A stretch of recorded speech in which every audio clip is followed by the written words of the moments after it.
Good evening and welcome to the school committee meeting of March 10th, 2021. I'd like to remind everyone this is being broadcast live. It is also being recorded for use at a later date if need be.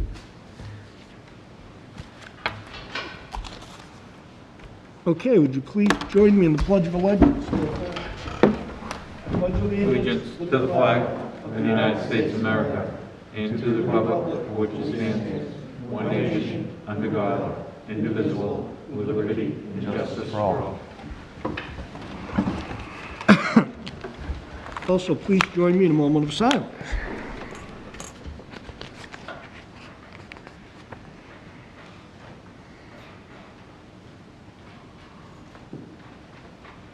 Thank you. We called the meeting to order. We're going to go to public comment in a minute. I just want to explain that we're going to, in probably 7:45, depending on when the attorney gets here, we're going to go into executive session and deal with what we have to deal with, and then we'll come back out. When we come out of executive session, we will be continuing the meeting as usual, and then we'll move to adjourn when we're done doing our business, whenever that might be, at whatever time it might be. So, public comment. Where'd he go? I have no one. No one. No one? No one.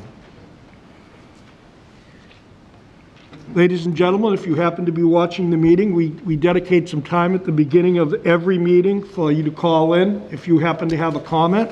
This is not a question and answer session. It's for people to put comments out to the school committee. You can also contact any of us if you look on the Whitman-Hanson website. All of our email addresses are there. Feel free to contact us if you have any comments or concerns. Thank you. Student Advisory Report. Anna Flynn, right behind me.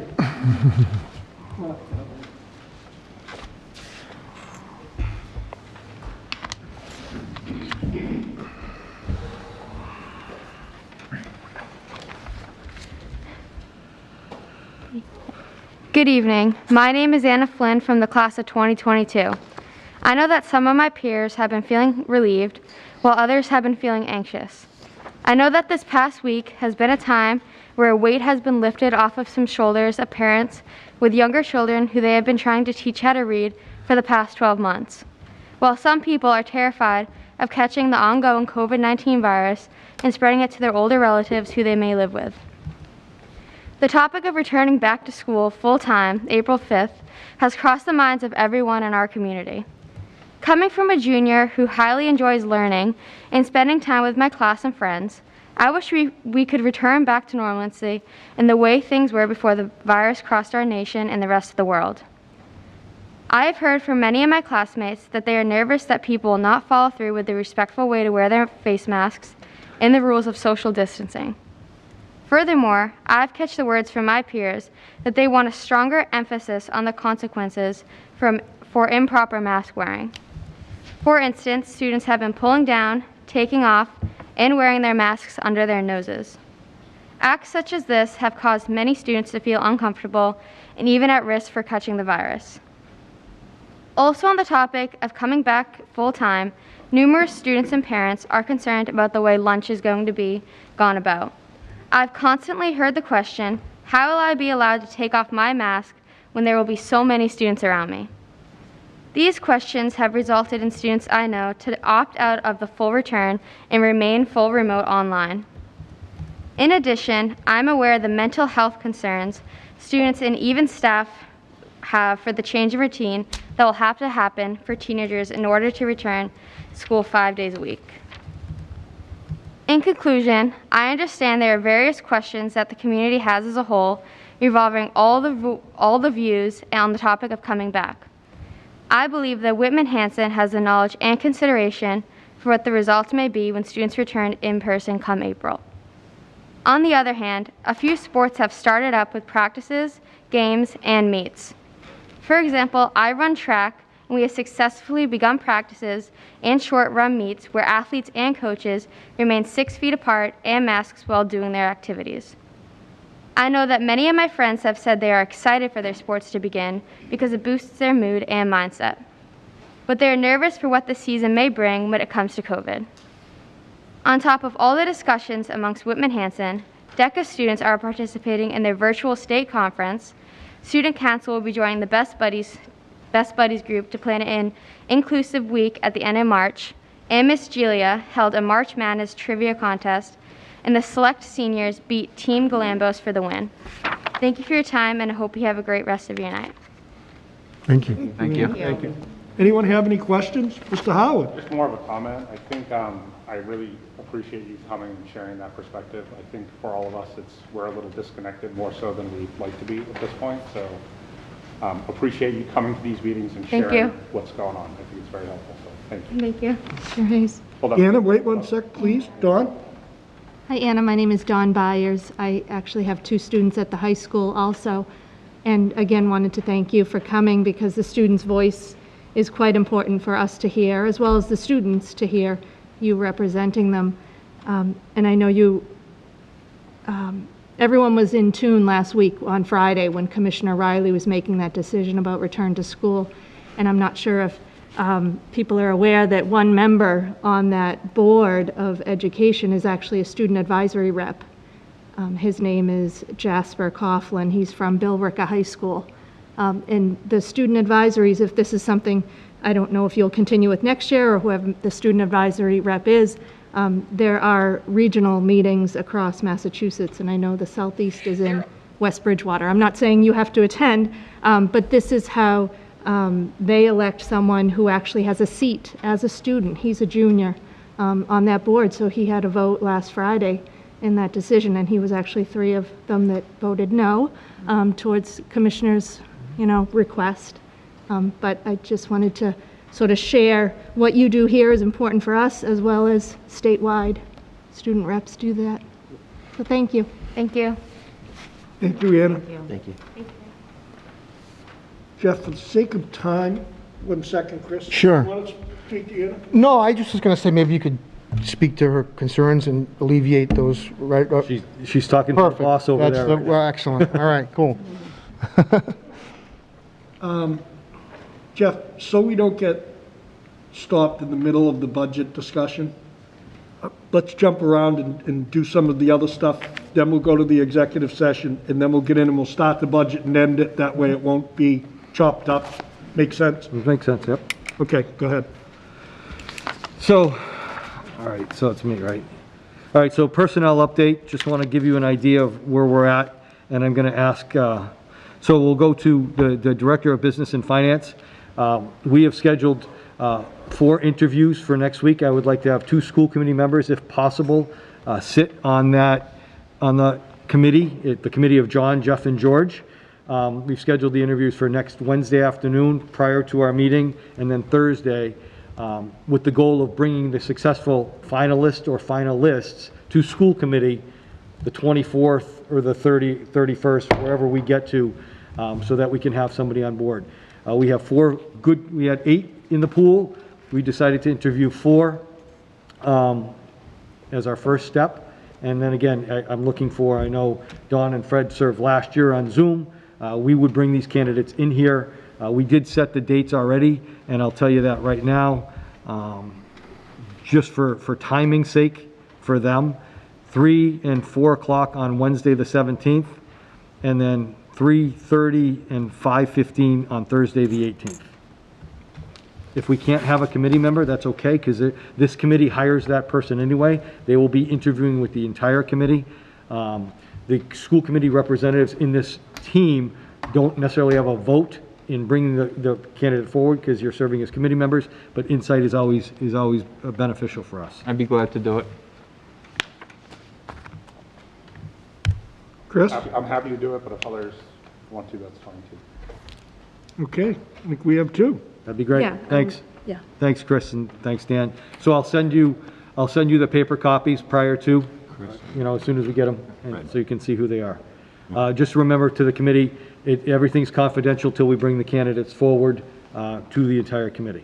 Jeff, question. So you have 4. I know last year we really only narrowed it down to 2 you felt were qualified for interviews. So we have 8, out of the 8-person pool, we felt that 4 deserved an interview out of that. So I'm again, cautiously optimistic we can get this person. If you look on School Spring, on NESDEC, on MASC, People are looking for finance directors all over the place. That's why we're hoping to get this done before the April rush. So appreciate that, Mr. Howard and Mr. Small. Our second search is the Indian Head principal and the Hanson Middle School principal. George and I, let me just start. Bill Tranter, the Hanson Middle School principal, is going to chair the committee at Whitman Middle School, and Karen Downey, the principal of Conley, is going to chair the committee at Indian Head and their search teams. Bill, George, and I met with all the teachers who, separately, in small groups, at Whitman Middle School who wanted to speak to us, and Karen, George, and I met with all the Indian Head teachers in small groups who wanted to speak to us about their thoughts on what a building leader should be, what they're looking for, the strengths of the building, the weaknesses of the building. So we gathered all that information, and out of those conversations, we also put together teams. So I'll just thank these people publicly right now. At Indian Head, the team's going to consist of Karen Bossy, Erica Maynard, Denise Hall, Bobby Niffen, Carly Manter, Darlene Foley, and a parent. And when I say a parent, I'm hosting a Zoom tomorrow for Indian Head and Whitman Middle School in early morning and on Monday evening, so I can get some parent feedback. And I will also ask a parent to represent this on the committee, or represent the parents on the committee. The Whitman Middle School team is Kat Brown, who's their new school psychologist, Jim McClure, Holly Ordway, Holly Haddad, Jessica Tivenin, Taylor DePasqua, and a parent. We've already set the timeline. Next week, they're going to paper screen on the 15th, and then we're going to have interviews on Tuesday the 23rd, Wednesday the 24th, and Thursday the 25th. Hopefully, they will bring candidates forward to do site visits. I'd like to do 2 to 4 site visits, meaning we will send a small team out to see the people in action, and then they will come here and they will see us. The pool in both of those groups are substantial. I am pleasantly blown away by the talent in the pool on paper. We have seated principals from all over the state who have not just jumped around, but they are from all over. We also have internal candidates who have applied. So the pool is very positive, and we're looking for, not sure what, hang on, my colleague is motioning me. As far as both pools, it's just also important to note that there's the depth of quality of candidates also comprises both internal and external qualified candidates. Yeah. So hopefully we can get this done, as we explained to both sets of teacher groups. Ideally, I can have an offer on the table before April vacation to the successful candidate. We can have that wrapped up.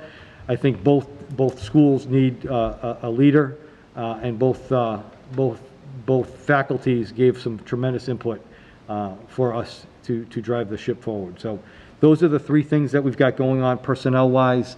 Hopefully we can, again, bring that business manager candidate. I know we're going to meet next week as a committee. I mean, it's a TBD then if we want to meet on the 24th, and I think March has 31 days. But I'd like to bring that business manager candidate to an interview of this team, of this committee, ASAP. Any questions on the personnel pieces? Thank you. Get into student reentry a little bit.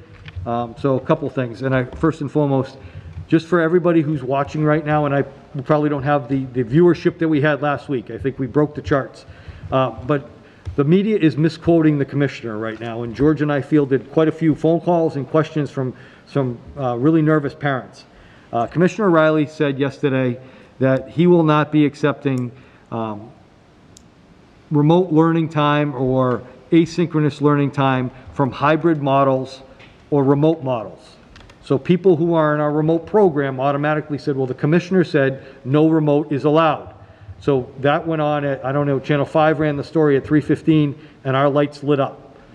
So I came back with the media misrepresented. We have a solid remote program which is acceptable by DESE in our return. On April 5th, as of today, business is closed. All my parents who have wanted to stay remote, stay remote. All my parents who wanted to move from remote to in-person have notified their principals. All my parents who have moved from hybrid to remote should have notified their principals. Our remote program, K-12, is in full swing. K-8 is the classrooms that they've had since September, 9 through 12 is live streaming. So it's okay. Nobody needs to worry about it. Kids don't need to panic. You can stay remote if you choose to stay remote. So that's the Commissioner Gaff that I just wanted to throw out there today, and make sure people were clear on.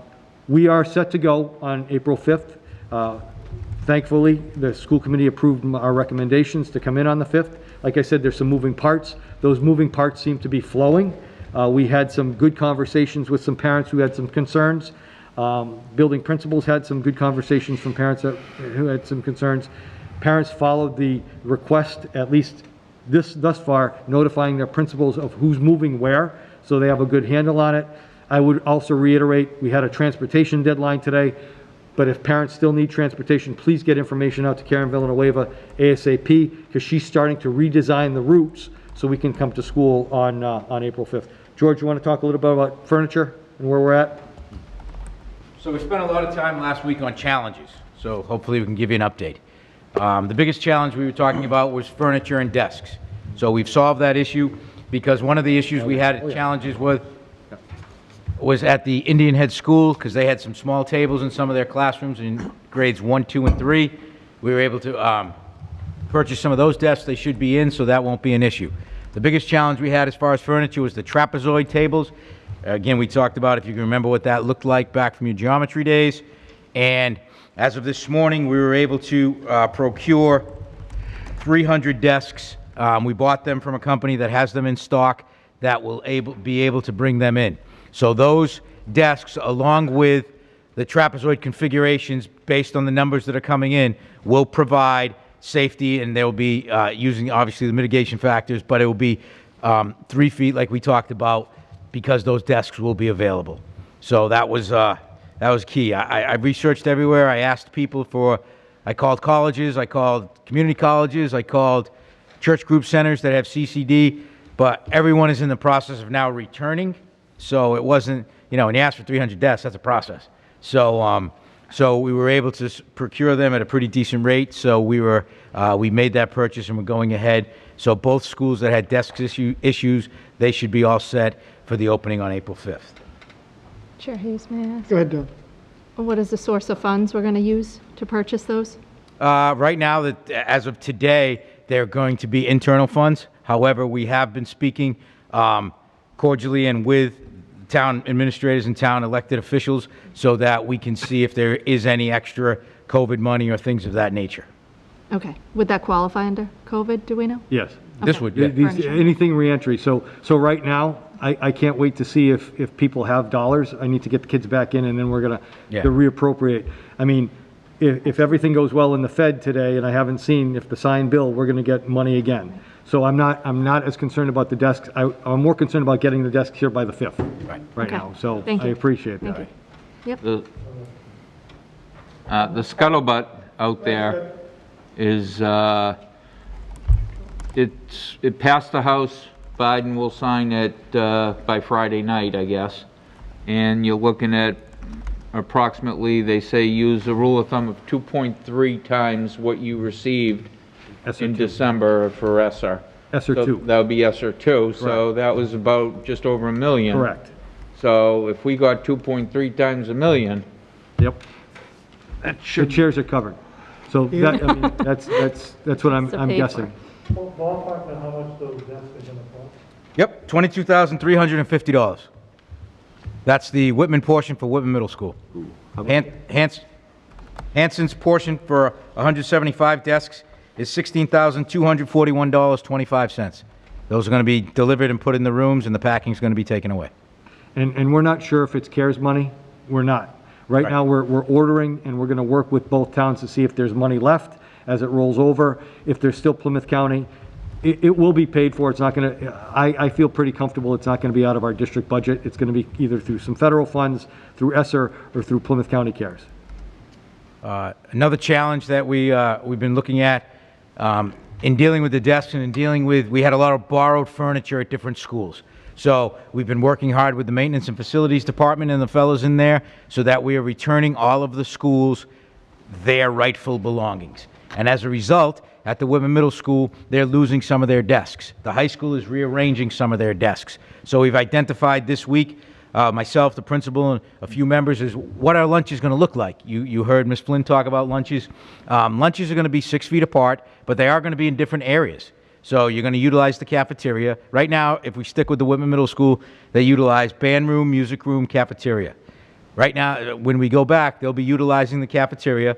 They also might be utilizing the gymnasium, the lobby, and or the library itself. Because the key is 6 feet still with your masks off and eating.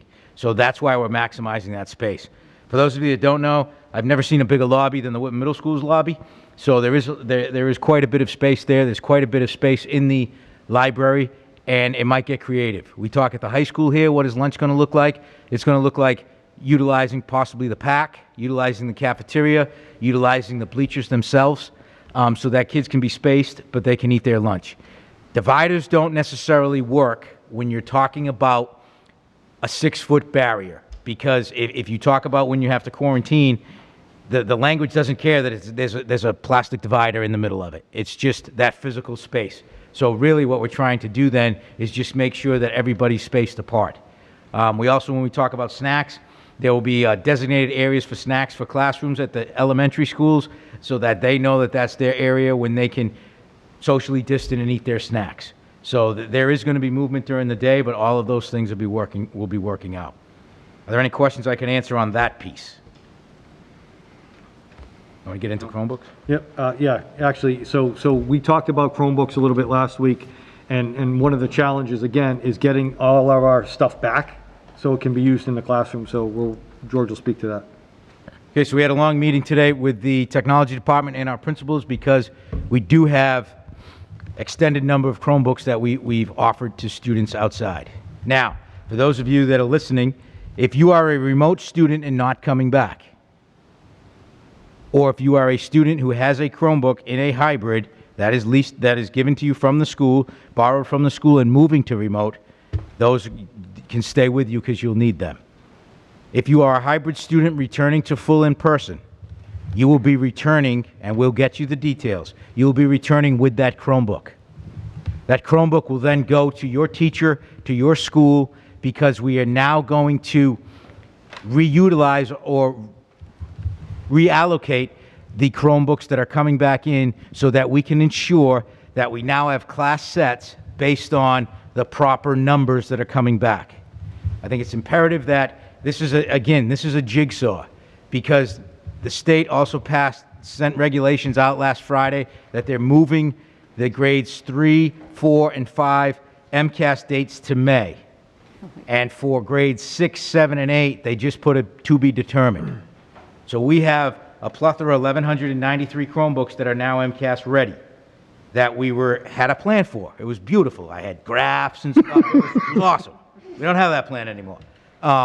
However, we have now another plan where we're going to be able to use some of those brand new Chromebooks that will be MCAS ready, coupled with the Chromebooks that students have and the half set or the cohort set that is in every single classroom, to make sure that students, when they go back to school, can still utilize Google Classroom, and to make sure that teachers can still teach and keep those technological advances that we forced them to gain going for student learning. Also, somebody's going to be out there saying, well, I need it for home, but if he's going back and he doesn't have it at home, how does he do his homework? So what we talked about today with the leadership team is that if there is homework that needs to be done, it does not have to be from a technological standpoint if the student doesn't have it. What does that mean? It might be reading at the elementary school. It might be a worksheet at the elementary school. It might be some of our consumable math books that we still order and get with the math programs that we have. But the goal is to now have class sets in the classroom. We will also be sunsetting some of our Chromebooks. Not this year, next year are the most important ones that we have to sunset, because they'll no longer be able to take the updates for TestNav, which is the application that's needed to run the MCAS testing, and they also will no longer be able to take the updates from Google. But we have a plan and a process. It's incumbent upon some of the things in the budget so we can have a cyclical nature of it, but rest assured we are figuring out that when students go back to school, they will have access in their classroom to Chromebooks so that the style and way they learned in a cohort can continue now that everybody will be back. Questions? Mr. Cullinan? Have their own Chromebooks or devices, Yeah. they bring them back in? Yeah, so at the high school, we talked about that today. At the high school, they had that on a pretty regular basis anyway, and that is applicable. So if a student has one that they've been using, the parent's comfortable and they want to do it, they can come in and log into their system. Like kids can do it with their phones right now. They come in, they log in with their phones. That is acceptable. It's basically set, all schools, we've done our Wi-Fi checks, our access point checks. You would see, if you remember from 2 weeks ago when we had the presentation and we talk about our aging infrastructure for technology, that we have many access points that are at end of life. However, they're still living. So as of right now, we have the ability that they can bring their own. We are not saying wholesale that that's what we need, but that is an option should some people want to do it. And there are sprinkles of people, families and kids that do it, and that's just organic, but they do have the means to be able to connect. So they bring those in when it comes to MCAS? They cannot use them for MCAS. Use that for MCAS? No. Not MCAS funds? No, because we proctor cash, what's called, it's stuff that's over my head, but I sound smart when I talk about it. But we basically have to lock down the set of Chromebooks that we're using, so they wouldn't be able to use them for that time. Chair. Don? Thank you for mentioning the students who won't have a Chromebook at home and how that homework would work. And I just really want to offer a comment to our teachers, because now it requires them to shift and change and problem solve again, because they've focused on, offering work online, and now they've got to tweak that again, so. I think in some areas Kudos. you'll be sunsetting the aspect of homework in a few cases, because we're already at the MCAS season, we're already into the middle of April. So those things, especially at the lower grades, would probably be looking at math facts, would probably be looking at extending reading and literature and books for pleasure and things of that nature. But again, it is another pivot point. But at least they won't have to change the method of delivery that they've done all year in the classroom, and it will start the impetus and carry over to next year as, again, we go to class sets for individual classrooms so that we can proceed forward. Thanks. Thank you. Hillary? Yeah, I was just hearing about, changing without the Chromebooks, thinking about how the teachers are going to have to plan and change their planning. I said last week, but I don't know where we are. I don't know if this is relevant or not, but where we are with the time on learning, hours on learning, and the Wednesday half day. I mean, I just think it's so important that teachers have that time to plan. I see my kids, first and second graders, they're doing all of their stuff on a computer, and now you're planning, we say, you can't give kids homework on the computer because not every child in the district is going to have that. And that's a significant change in so much of what the teachers are doing. And I just think whether now is the time to have that conversation or later, it's definitely something that we all need to keep in mind, because we're asking teachers to pivot once again. And we want to make sure, whether it's testing season or not, that they're able to deliver instruction to all the students equitably. And that's another challenge that I wanted to bring up, because we will be asking for a motion. We've worked on the time on learning. We've figured it out. There is no, we will be asking tonight that we do return to school 5 days, but that we keep Wednesday as the traditional half-day schedule that we've always had pre-COVID.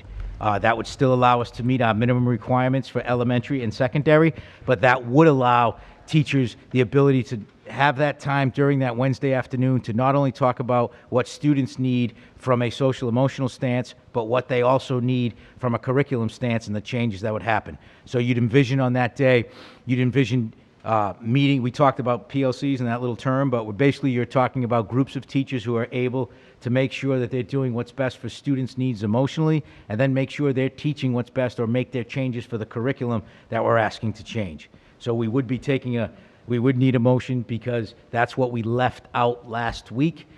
We've solved that issue, we've checked, we've talked through DESE, and we do meet the time on learning requirements to keep that half day. There are 10 Wednesdays left.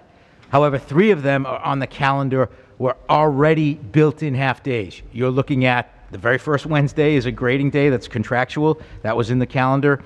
You're looking at March 24th, which doesn't matter because it's not March, it's still in March evidently, so 2. And then you're looking at the second grading day at the end of the year, the last Wednesday.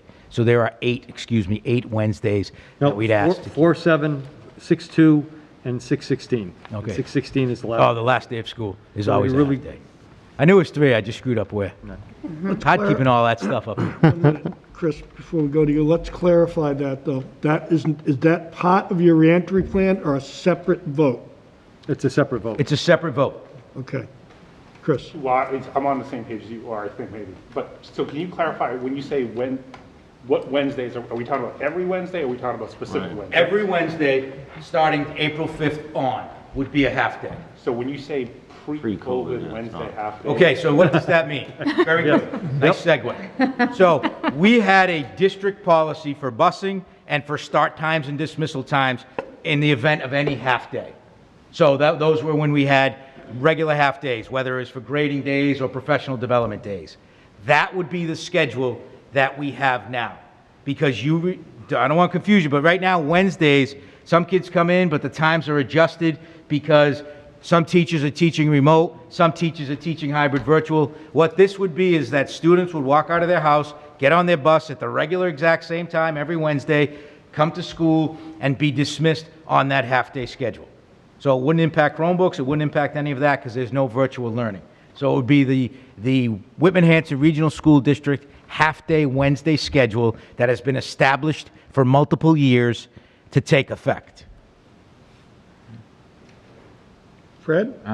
How would that impact students that are at home on remote learning? They would still have their remote day like they've had all year. Okay. So if you're live streaming your class, it's a half day. If you're already on your remote schedule, you already have an adjusted schedule on Wednesday that you've had since September 16th when you began. Okay, so we're talking, what, 3 hours difference? You're talking less than 3 hours. Yeah. 3 hours. Yeah, and you're talking 7 days for the rest of the school year because the others have already been scheduled. So you're ballparking 20 to 23 hours, basically, on those Wednesdays of lost instructional time, but when you put it into the formula about how many hours were needed, we exceeded it, so we still exceed what DESI requirements are. Okay.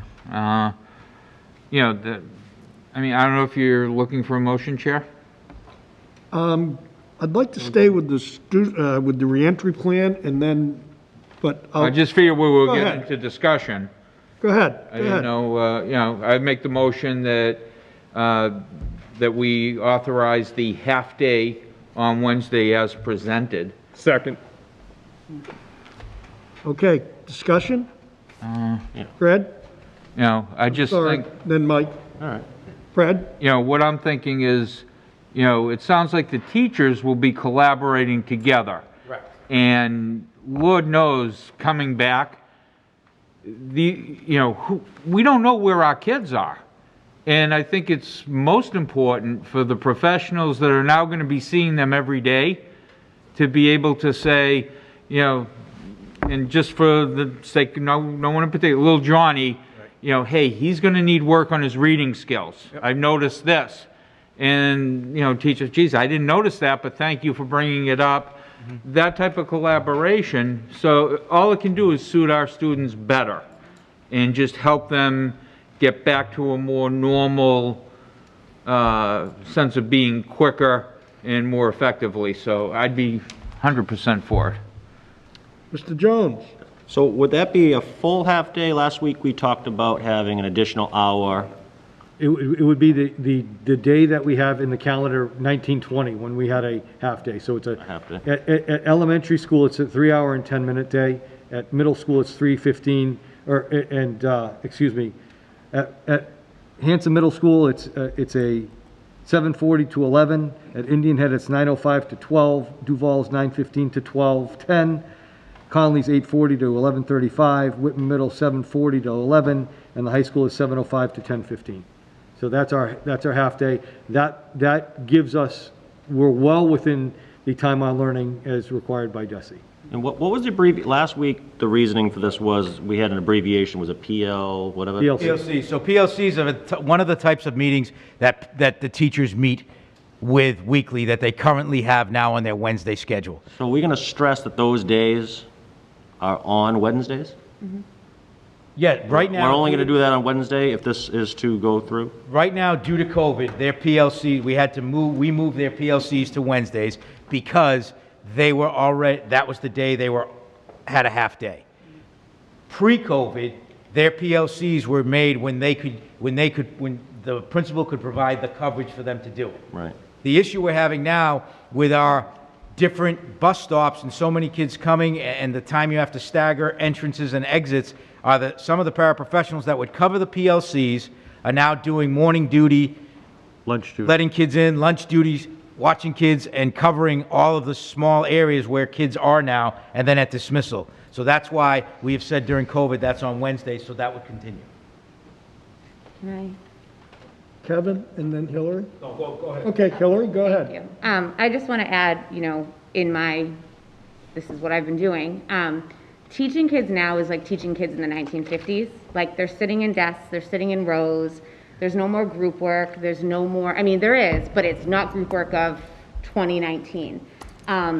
The kids are sitting there all day facing forward, and it's a lot more teacher-directed instruction, which we talked about last week, as opposed to students having the autonomy. That is a complete shift in educational philosophy over the last 10 years or so. And for teachers, myself included, this is a huge shift in how we have to teach and what we can do and what we're asking the kids to do. And we have to understand that if we want the kids to be better and we want to know where they need to be, the teachers need this time to be able to plan, to collaborate. I have a great idea. How about we do this? It's so, so important. I can't stress it enough. And if there's one thing that teachers don't have enough of, it's time to do these things. So that's all I wanted to add. Mike? So, Hillary, we keep hearing, I'm sure everyone got the text and emails this week about 1950s. Can you explain why, and I'm not a teacher by any means, why we need a half day now, kids sitting at desks? We keep hearing facing forward, kids sitting at desks. What changed from last year to this year about kids sitting at a desk? For me personally, my desk has never ever been rows since I started teaching, ever. My kids are always in groups, in a circle. I teach English, so a lot of it is discussion based. So I would give them something and say, we're going to talk about it. It's harder for students to talk with their masks on now. We can't sit next to each other and collaborate the way we used to, so my planning on that is different. In the 1950s, teachers stood in the top front of the room and they instructed to the students, and that is not, if you go and evaluate a teacher and they stand up in front of the room and talk the whole time, they are getting a bad evaluation. The students, the educational philosophy of the 21st century is that students should be the hardest working people in the room, right? Meaning they're using their brain, they're engaging, they're talking, not me talking at you. And it's a humongous shift the way we've had to adapt our teaching. And now you're talking about the teachers in Whitman-Hanson are not going to have the technology for every student. So that's adding another component to the complexity of how they're going to have to teach and plan. Thank you. Yeah. Kevin wants to speak. Dan? Go ahead, Kevin. All right, sure, and just to speak to that, thank you. So currently in our MOU, we've reserved Wednesdays for that purpose, so we have that as an agreement currently, right? So it's already in the books. Just on one other level to it. So DESE has decided that they're also going ahead with a civics project for basically what would be the current 11th grade. So this civics project, which is basically community-based, community service learning. The kids have to plan 6 stages, essentially go out into the community in a, best they can in a COVID style, and do something to better the community, which is awesome. But this is one of those things in addition to everything else thrown on. So now we're in the process of planning. A great deal of our Wednesdays so far have been based on that, in addition to everything from PLCs, common planning time, IEP meetings, etc. So certainly the Wednesdays are invaluable, and we need to keep them there. But it's more and more stuff coming forward, nothing coming off the plate. So that would be hopefully one of the reasons to keep it. Dan? Just going off what Mike Jones was saying to Hillary, just to get a better, from what I'm understanding, we used to teach like when I was in school, the teacher was up there, they would dictate all the information that we came. Over the years, we basically went to collaborative teaching. And now we're going, like you said, back to the non-collaborative. I just wanted to get that out there so everybody understands. One is teacher-centered, one is student-centered. The goal is to make it student-centered teaching. COVID has reverted us back to teacher-led instruction, and it really doesn't. If you ever have seen an elementary classroom, let's say, where you're looking at the rug, you're looking at small tables where you're really taking your reading groups so you can ascertain what students are doing, we can't really do that now. So, yeah. I can't. Go ahead, Cindy. I think we've almost heard. What Hillary is saying is just so true. I have not taught like this in years since I've been here. Typically, kids are up on the floor, all corners of the room, collaborating with each other, talking with each other, using math language that's come out of the program, all kinds of invaluable learning. And it's so different now. I'm up there all the time and not facilitating. I'm teaching at them, and it's exhausting on both ends. I would give anything to be able to get back onto the floor with my small groups, math groups, having a para instructor group, teaching somebody how to read, how to figure out math, and it's just reverted back so drastically that we miss it desperately, and that's one of the things that we want back so desperately, and hopefully we'll see that again in the fall. But to plan that time and use that time on Wednesday to be able to collaborate with staff and teachers to do what some of Fred said as far as addressing student needs, IEP meetings, what's working, what's not, getting a reading specialist in to intervene, or having a para intervene for math skills, things like that is just so important. So kind of agree on a couple of different levels there. Thank you. Chris? Yeah, so, I mean, I started with the thought of, I really would like to see the students in the schools 5 full days, but that is a uneducated view, so to speak, because there's a whole bunch of educators and leaders that do this for a living. So, you know, I'm looking at it from the perspective of these kids haven't been in school, right? And by my count, there is 11 Wednesdays between when we start in April until when we're done. But I also think, you know, this is where I'll support what the leadership team and the teachers think are best for kids. But I do kind of feel the struggle with having those kids in the classroom. So if what we're saying is on those Wednesday afternoons, the teachers are in the classroom and they're figuring out how to deliver what they need to for kids, I can live with that. But for me, I guess it was a little bit of a struggle with, we're finally getting kids in school, and I was looking at it through the lens of, man, it would be nice to actually get them back and use that half day to have them in school, which they've been missing so long. What I'm hearing is that's nice wishful thinking, Chris, but it's not going to be effective. So I guess I appreciate the comments from the folks and helping me understand that, because I think some folks are going to just look at it as, why aren't they in school that half day Wednesday? They haven't been in school. So hopeful feedback from everyone, I guess. Not even on that Wednesday piece, but we talk about social emotional learning for kids. I think kids are going to be tired when they come back because they're in a routine and they're changing that. So off the Wednesday aside, that first couple weeks when kids are in, they're going to need April vacation to process down, because they're going to, a lot of our kids have, I don't want to say slept in, but they haven't had a 6-hour day of structure a lot. And for a first grader through a 12th grader, that's a change. So we're all, and I'm gung-ho, I think it's great we're coming back in, but that's going to be a shift for them. And they might not catch up. We all, as educators and kids, you get your September legs. By December, you got your legs under you. But the first 3 or 4 weeks of school, you're tired. So this is just a thing for kids too, that Wednesday might be a nice break for them as we transition. Sorry. Go ahead, Cindy, and then we're going to move to the vote. I know. So I live it every day. So there are kids falling asleep in class now, and they're only there 2 days a week. They're exhausted. And then there are kids that want to come back, and there are kids that are afraid to come back. And we need that Wednesday to collaborate with adjustment counselors, things like that. And it's a worry. I'm not quite sure how I'm going to address that with some of the kids who have approached me and said, Mrs. McGann, I don't know what I'm going to do to come back. And it hurts my heart. And I tell them we'll figure it out. Everybody's going to continue to be safe. So it's hard. It's a hard decision. Anyone else before we move to the vote? Everyone understand Mr. Small's motion? Any further questions? Mike? So just to be 100%, so everyone knows, so the kids have a half a day, but the teachers will be in school per their contract? Yes. Yes. No excuse, no, this is how it is. 7-hour day. So every day a teacher's in for 7 hours. They'll be in 7 hours on Wednesday also. And that's what half-days look like anyway. Yeah. Thank you. Okay, anyone else? All those in favor? Opposed?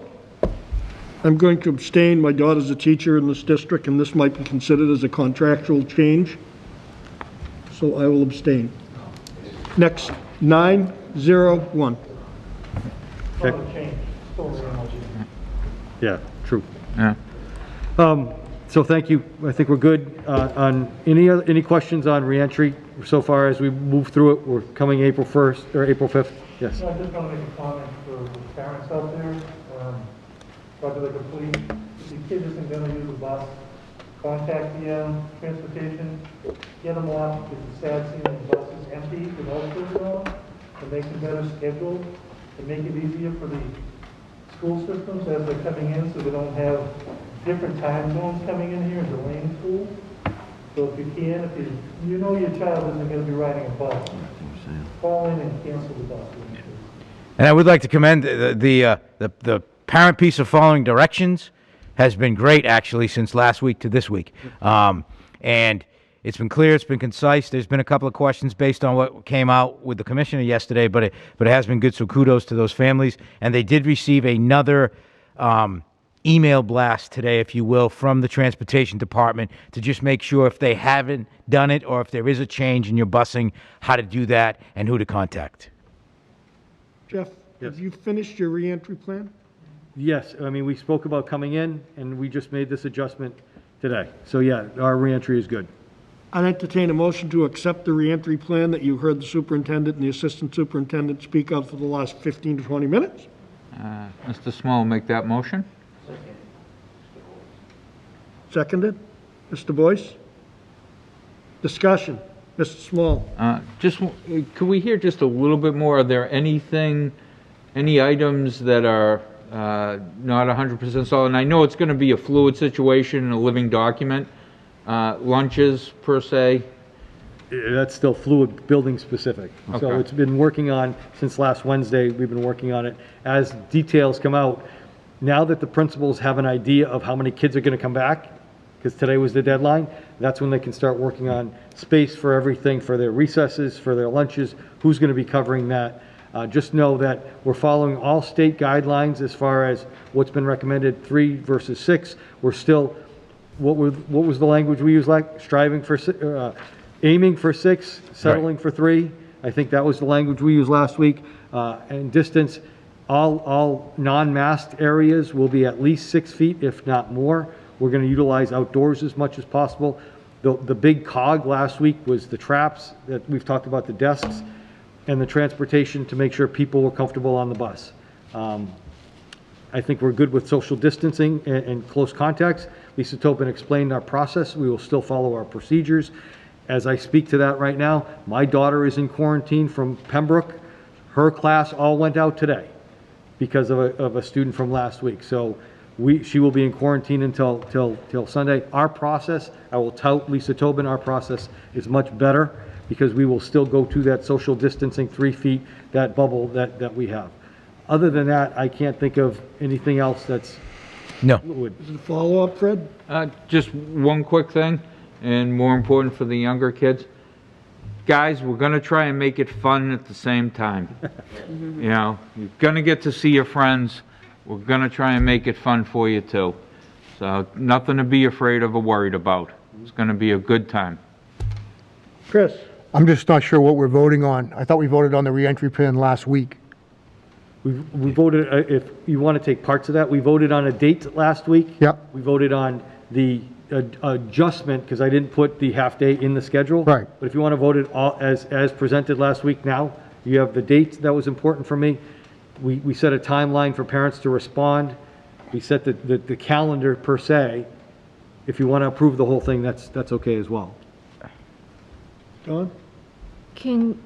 A couple things. Can you repeat for the full remote families that they can still stay full remote? I just want to make that clear again. Yes. So just what Dawn said, if you're full remote now, you should have, you're set. Your kindergarten, first, second, third, fourth, fifth, sixth, seventh, eighth, you're with your teachers. If you're 9 through 12, you're live streaming. You're solid. Okay. Also, 6 through 12, we'll just have to make sure we have the specific numbers that are solid. But 6 through 12 will still also live stream. Okay. And with the new transportation for all students coming back, there may be bus number changes, so if we Potentially, yeah. can, to be announced, when those will be uploaded to the portal or when families may know that there may be a bus I number? don't have a timeline for that yet. Right, don't have a timeline, but it will be coming, right? Because some Yes. people may have a bus change? Yeah. Karen Villanueva in Transportation's been working on the various scenarios. She keeps putting all of the parents that have asked into the new bus configurations, and she's also leaving sort of a little buffer, but those will be forthcoming as soon as she's ready. Okay, last one, cleaning. As far as, in the fall, we were very, are we still doing the same cleaning that we were in the fall? What's the status of that? Yes, yes. Because we know it's not really on touch service, although. touch So I service believe is- we're going to still follow the same, the same pattern now with just every day, Okay, okay. Okay. Chris? So I'll do whatever these guys want us to do. If we're going to vote the plan as presented, that's fine, but it's the plan as presented. So if you change anything, you need to bring it back, and we need to vote it again. So I believe the plan had trapezoid tables. I'm not sure, I don't want to put you guys in a box, so if you want us to vote the plan that was presented, we can vote it, but that does mean if you make any changes to the plan, you need to come back to us and we need to vote it again. See, for me, what I was really looking for in the plan was a date from the committee. The plan is going to be fluid as still, I think I still have the guise of COVID related. If we go into April and we're here and we need to make a change to it, we can. So I was really looking last week to vote the date, and then we brought up the schedule or the calendar, and that needed a vote as well because it's a change to the school calendar. So I'm very okay with an open plan as we go, because the committee needed to affirm a date that we were coming back. The commissioner kind of took that away on Friday for you for elementary, and then on middle is April 27th. High school's to be determined, but you as a committee affirmed we were all coming back on the 5th. I'm very solid with that. I'm also very solid with the vote today. I think we're good. I think completely that we're done, to be honest with you, and we're still working through our challenges, which are we're solving as we move forward. So I think I would agree that by voting the date, by voting today for the half-day Wednesday, and by allowing us to invoke the plan, utilizing our challenges and fixing our challenges, we are set. And what we will do is as we progress this month and into April, we'll update the committee at every meeting where we're at in our reentry. Yeah. It's different than the summer, I think, because the summer we needed to vote a plan specific. We know we're coming back to a relatively traditional schedule that's been changed, that's been modern, that's been COVIDized, so to speak. You don't have Okay, to submit so I this? have a motion. No, I don't and have a to submit second. this. I have a motion to a second. Is there any further discussion? Oh. All those in favor? Nope. Actually, I'd like to modify or withdraw my original motion. Okay, Very good. Thank you. thank you. We're good. Thank you. Mr. Hayes, can we go out of order now? I'd like to do some new, before we get into budget, I'd like to have Dr. Jones talk about the high school program of studies. So- Okay, because I was going to ask you how long that's. He I should be understood relatively they were quick. coming. Then we could go. The attorney will be here at 7:45, I think. Okay, 7:45. fine. No worries. Thank you. Good. Good evening. I just want to talk about the program of studies really quick, but I wanted to open up with, there was an email forwarded to me about a concerned individual having to do with school council and the way school council acts and what they have say in and so forth. So I wanted to address that through you, Mr. Chair Hayes, if I could, right from the start. We've had a couple school council meetings, 2 to be exact, and typically, yes, the school council does weigh in on program of studies changes, and we meet as needed or as deemed necessary, but the changes in this program of studies are so minute because of the year that we're going through and what we're looking forward next year, that it really wasn't something that strayed from what we believe or what our mission is or our values as the high school. So we felt confident in moving forward with the advice of the whole leadership team, all the curriculum coordinators, the whole administrative staff, on these things that I've put forward in front of you today. So I did just want to be transparent and say that the school council has not had full input on this, and there was not a vote to pass it or anything like that, like you see with the school handbook and so forth. But with that being said, moving forward onto the changes, there's really, all the changes you see, it's quite a lengthy list, but a lot of it has to do with courses that are offered or skipped or offered every other year based on choice and based on population of the courses. The three I want to draw your attention to are number 6, which is changing psychology from semester-based. They're combining 2 courses into a full year course so that students can get a deeper explanation of the topics or explore the topics more thoroughly. The other 2 are actually very interesting. They are 2 electives that we're adding that have to do with the struggle for freedom and equality. What it is it's a case method approach. We had a teacher go to a program a year and a half ago with Harvard Business School and the Federal Judicial Center to get reading materials. These are all case studies put together by these 2 institutions, and the classes are basically case studies. The first one that you see there, that's course 6822, basically follows the timeline of US 1 and has to do with the struggle for freedom and equality, like it says. So you're looking at racial, gender issues, things like that. The students go through primary resources, compare primary resources, participate in Socratic discussions, and really explore the topics in depth that way. The second one, which is on the last page, which is number 12, is another edition. That's the part 2 of that. So that would be what's typically US 2 moving forward, so from Reconstruction on up. And it's still the same types of topics. It has to do with racial and gender equality, and they follow the same types of things. If you look in the Program of Studies description, you'll see the different documents that they look at. But these, again, are case studies put together by those 2 institutions. Any questions? Chris, and then Don. Thank you. Yeah, actually, I read the email you're referring to, Dr. Jones, and it sent me to the DESE website to look at it because I was unfamiliar with it. And, you know, I guess, could this be something we could utilize to promote our outreach better than it's been? You know, could this be an avenue to do that? And you know, I guess it's something that I'd like to consider. And then, you know, we certainly, you know, we have a duty as a school committee. We have our jurisdiction. I don't see this as anything that's going to supplant that or whatever. It's just it would be could be a way of bringing people that care about education, want to support our efforts, you know, into the mix a little bit and work with them. Again, as a way to outreach and hopefully count on their support when we have, you know, our budgets and things like that, you know? I actually have a plan that I'm already formulating in place to do such a thing. So I'm already working with the Regional Chamber of Commerce, the president of the Regional Chamber of Commerce, to bolster our internship program.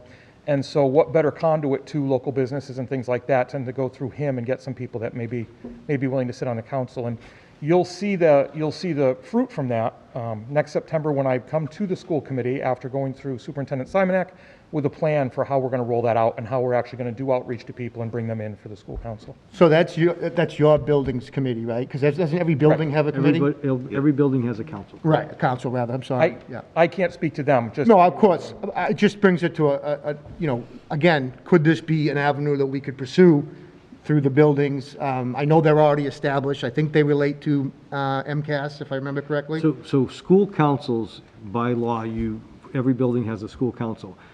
High school, middle, it can be very different, especially at the elementary level, because some parents think school council is PTO. They're very two distinct groups. Yeah. School council really should look at handbook, should look at budget, have conversations about what's going on in the building, school improvement plans, things like that. And technically, they should be elected. You have an election after open house. in my experience, at 3 different buildings, at the secondary level, I've never had to have an election because I can't get parents to Yeah, come right. and then represent. If I have a PTO meeting, I can get people from all over. So it is, if we roll it out, and pre-COVID, different councils have been more active. And I think Chris experienced the COVID council of trying to put some things together. But we spoke to this email today with a plan rolling out for September. But councils have a valuable piece. If you've noticed, even last year when we present our school improvement plan, the councils are the people that help drive that plan. So yeah, it's another way to engage. It's different than the PTO. Council members should be invested and make sure that they appear.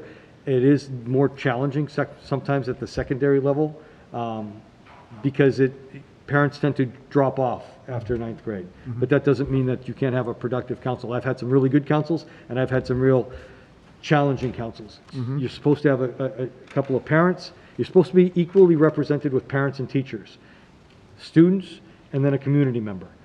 Usually you can get an equidistant of parent-teacher, the student to come, or student equity, not so much, and then the community member sometimes is a wild card because they have no ties to that. So I don't know, Chris, if you want to speak to that. No, I've actually had good luck with students more so than parents. And I noticed it's interesting because, you know, you talk about pre-COVID and COVID, and when meetings go online, more people attend. And more people attend for items that aren't necessarily school council items, but they see it as an avenue to get their voice out there.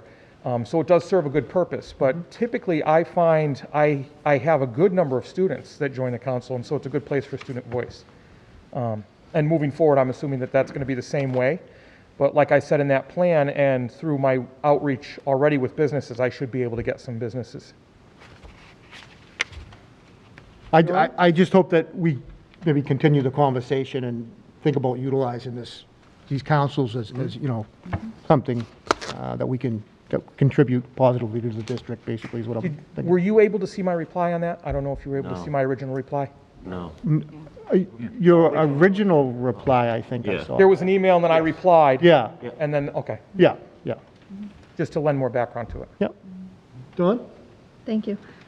Right, I would agree with you, Chris. If we can have an opportunity to hear from parents when they're willing to participate, it's valuable, as well as the student voice, like we heard Anna earlier.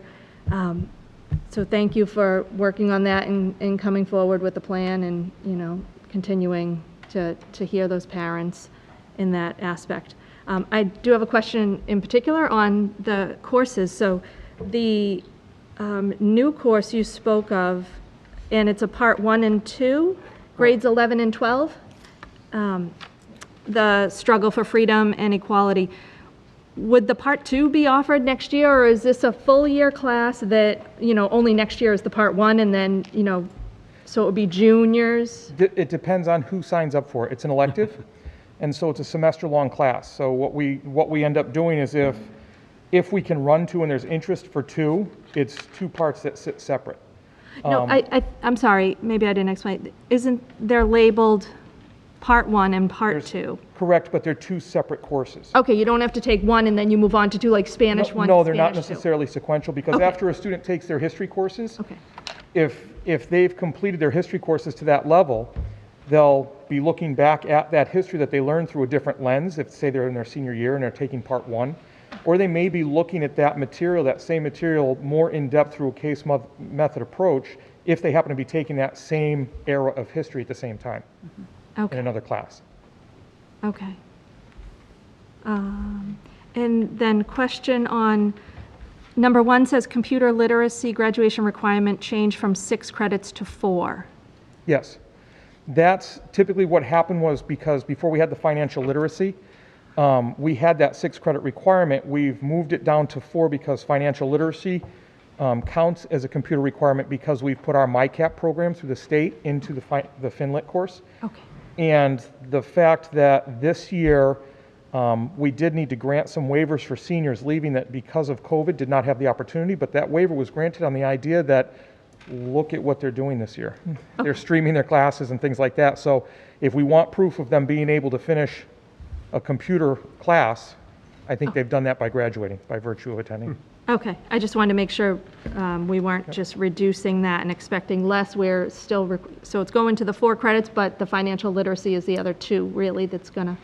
Correct. So the other thing that does is it offers more freedom and choice to the students in their electives. Because from when they come in freshman year, their classes tend to be pretty much scripted for their freshman year with very little flexibility. As they move on in credits, they have more flexibility, and so letting students get a flavor for what they might really like or try a different type of elective by lowering that by 2, it offers them the ability to do that, and it offers our teachers to open up some of these that you see are running every other year because students can't sign up for them because they're taking other electives and trying to fulfill that.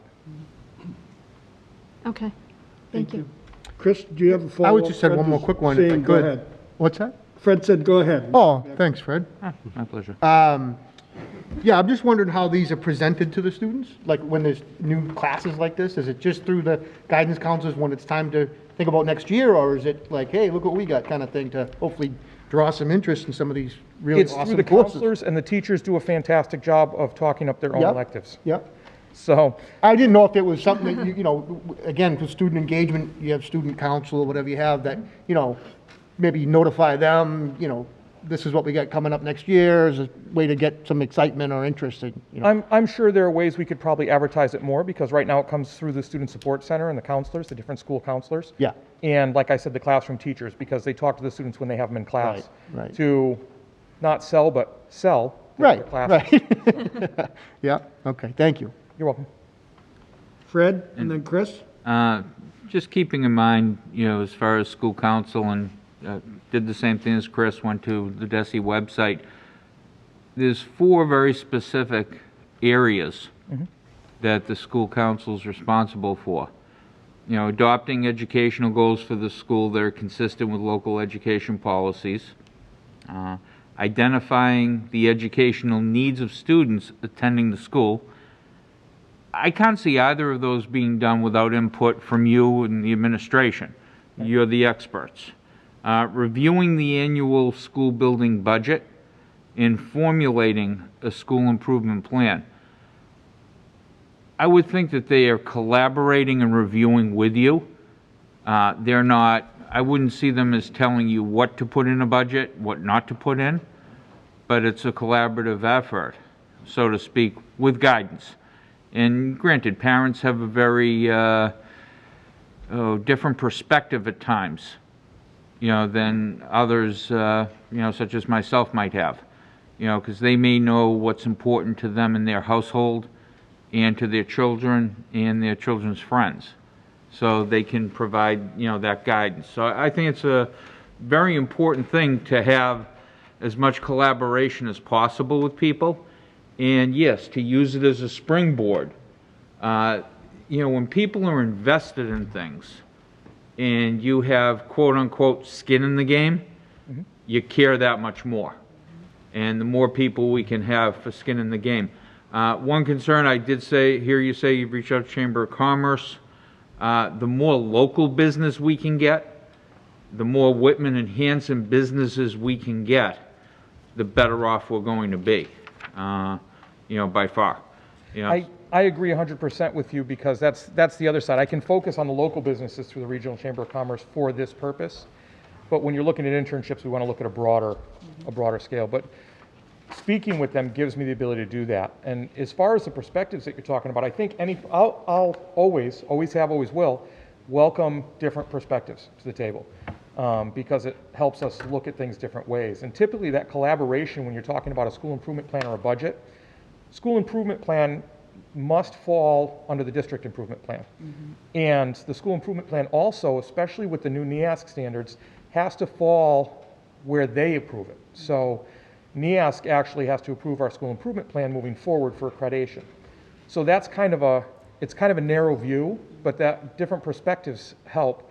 And in the budget, it's not like we say, well, we want, I don't know, you know, $80,000 extra at the school council. What we do is we look at what money we're likely to have and what moves moving into the future that we could do, and then it's a discussion about that between choices and things like that. And, you know, yeah, and the more, as I said, the more collaboration, No, absolutely. I agree with You know, you. with guidance, the better. The Judicial Center, Yes. that are the ones that provide these courses, I take it they provide them without cost? Say again? They provide them without cost to the district? Yeah, she went to professional development, and it was a workshop series, and so now she's in with Harvard Business Center and the Judicial Center. My big question is, and I see, you know, different types of racial equality and gender equality. I don't see religious equality and anything to do with religion and discrimination due to religion in here. And that's something that's a little bit near and dear to my heart, and just feel like, you know, not for me to tell anyone what to do for classes and courses, but I'm very disappointed that something like that isn't involved with there. And I couldn't find anything on the Judicial Center as far as what they offer, you know, for us for classes, but I would think that might be appropriate too. This, I took a note, I'll definitely bring that up. These case studies are packaged and given to us, given to the teacher, because it's a lot of work to cull through it and get the different things and get the different resources. So where we sit now, this particular teacher is receiving these materials from them as a packet. I believe if you continue to get different ones and more, then you might run into a dollar amount. But for now, this is what she has, and she's also been talking about the possibility of looking at some others, because moving your classroom instruction to this, I mean, we were just talking about classroom instruction earlier, moving it to more of a case method approach is beneficial. Oh, absolutely. The idea of you can being able to collaborate, access you materials. can, Right. You get the differing opinions, and yeah. you know, I think it's a very, very good thing for a high school student to go through. You know, it's part of life once you get over it too. So, I mean, I do commend you for that, for sure. So, that's about all. Chris? Yeah, so briefly, so thank you for addressing the email, because I think a number of us got that. Okay. I know from an agenda standpoint, though, we really are on courses of study. But at the same time, I think the points made by Don, Chris, Fred around an opportunity for engagement are valid. I think I don't know what I don't know, so I wonder if this is one of these things that DESE put forth and said you need to do, and I'm not sure how much value comes out of them if you can't even get people to show up either. So to me, there's a deeper conversation we should probably have around school councils. I would like to maybe see if we could add that to an agenda, have a conversation, maybe include the principals. Are they getting value out of it? Is this something we can use? If it's something where DESE put a regulation in place and you can't get anyone to show up and you're just, it's taking time and energy, then we should probably be going back to DESE and being like, hey, can we change the reg? Because we can't even get anyone to participate. At the same time, like these folks articulated, I mean, Fred, I can't agree with you more. If you can get someone to come in and start to talk about a budget and they feel engaged, this is going to solve some of the problems where we can't get people to come out and vote to support the school. But of course, they're going to be engaged. So, but I agree with you, and I don't mean to cut you off. I think we need to have a deeper conversation. Right, but I would say that the vehicle for the budget discussions and the vehicle to really get parents out and impact school change is through your PTO or your PAC. Because you can bring out, I would have both meetings when I was a principal. I would have no one at the first meeting, which was the School Improvement Council, but I would have 35 people at the PAC. So it became on some nights and even some years that I almost combined them, because that is the tangible thing that affects their child at that time. And as far as, so I would think that there is a better way. We should have discussions on how to make sure our PTOs and our PACs are more vital in our school improvement councils to cover the tenets of the law, because we have to do that, because DESE said, but then also to make sure we can engage as many parents as we can. And usually it's the parents who want to be there and have an interest or have a question come through your PTOs or your PACs as opposed to your school improvement councils. Can I follow up on that, Bob, before we move? Keep going. So just real quick, so agree, right? And that's my point is, if, this is why I think it warrants a deeper discussion, because all these things take time and energy. Sure. And so if you guys are sitting and having a meeting here, and you're like, no one's coming to this meeting, I'd much rather have a PTO, then again, there's no reason we can't lobby to say, hey, can we change the regulation so it's either a school council or a PAC or PTO? If that's the intent, great, because otherwise you guys are just running around, you know, checking boxes for the sake of doing it. So that, I think there should be a deeper conversation, because there's I think there's something. Fred, a follow-up, and then Hillary, and we've got to keep moving. Yeah, no, I'll be very, very quick. And I agree 100% with you, Chris. It's a mass general law, not even a DESE reg. I mean, you know, it's against the law to, I think, you know, have tomatoes in your clam chowder still too. You know, but That's Manhattan. Hillary?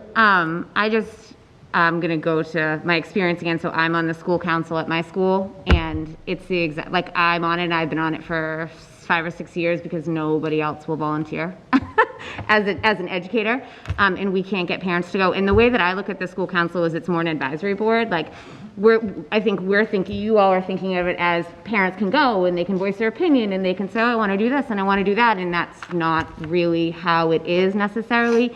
The district comes with a school improvement plan. The principal says, here's a school improvement plan. What are the strengths? What are the weaknesses?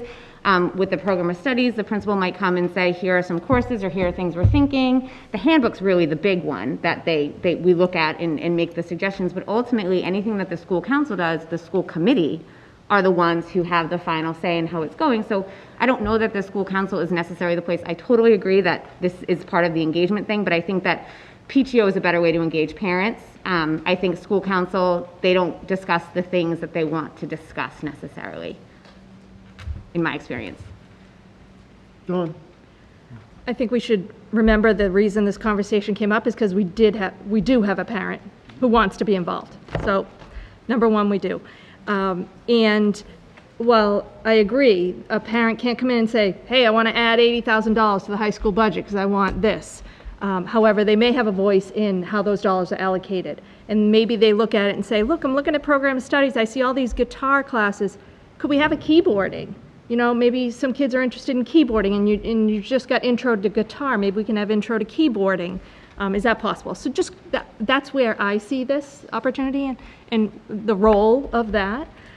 So with one last question on specifically, it says painting modern art will not run because it runs every other year, and the art workshop will not run, and it's typically every other year. So 2 art classes not running next year, a decision behind that, and maybe what's in place of that. Are we adding anything?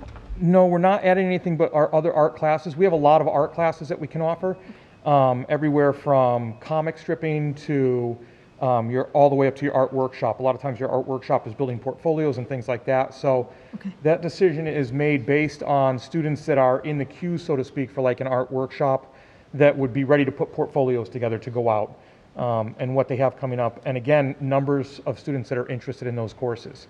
Okay, I just don't want to shortchange any students. Are there other painting opportunities? There are. There's a wide range of other art classes that students can get involved in.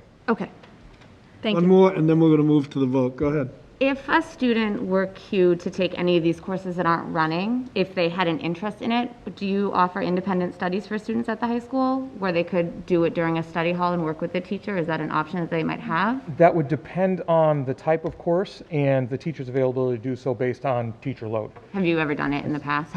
Is it? I haven't done it since I've been here. We have, for students like that can't fill something and really don't want something, we also have a service course that we offer where the students either work out of the main office or the Student Support Center to help out individuals in there, so. Okay. But I can just add, there is something in the program of studies for independent study. Okay. And we've done that before, or independent programming. Okay. So it's been done in the past. Anyone want to make the motion to accept the Mr. Small, make that program of motion. studies as presented? I'll make that motion. Seconded by Mr. Boyce. Everybody okay? Any further discussion?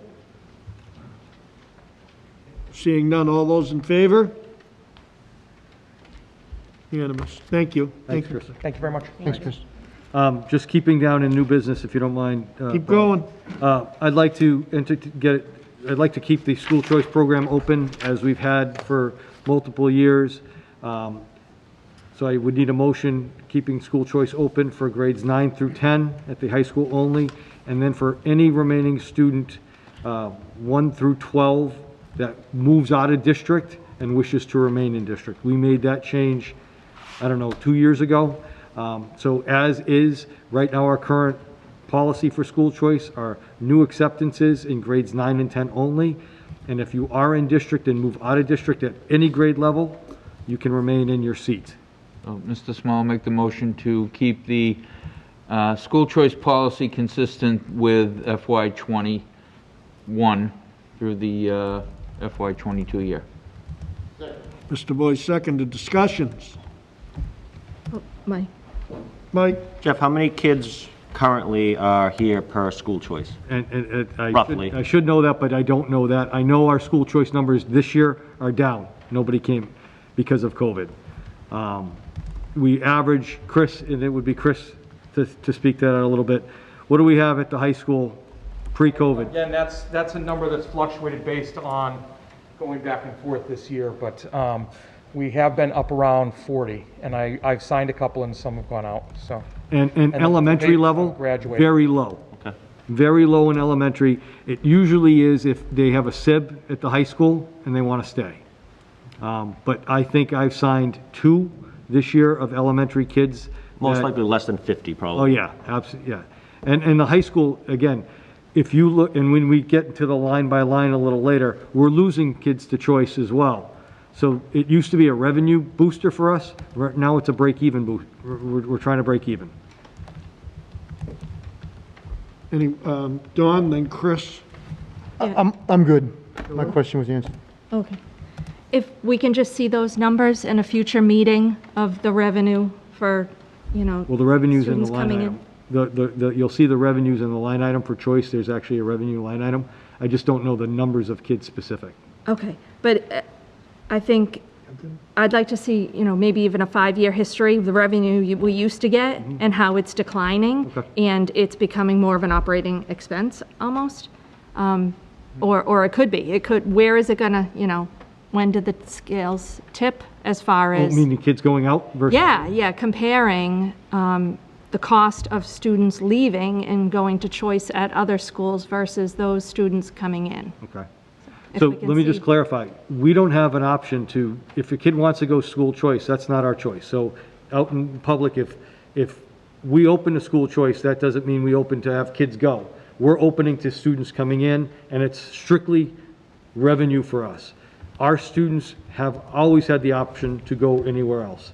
And it has fluctuated, and I am seeing more over the years, students going to Bridgewater, Raynham, or Tecca. We don't, and I'll go back to, we've lost kids to Rockland in the past, in kindergarten. So that's where our numbers have gone. But we can absolutely do something on numbers in the future. Okay, Choice. thank you. Chris, you're I'm all all set? set, thank you. Hillary?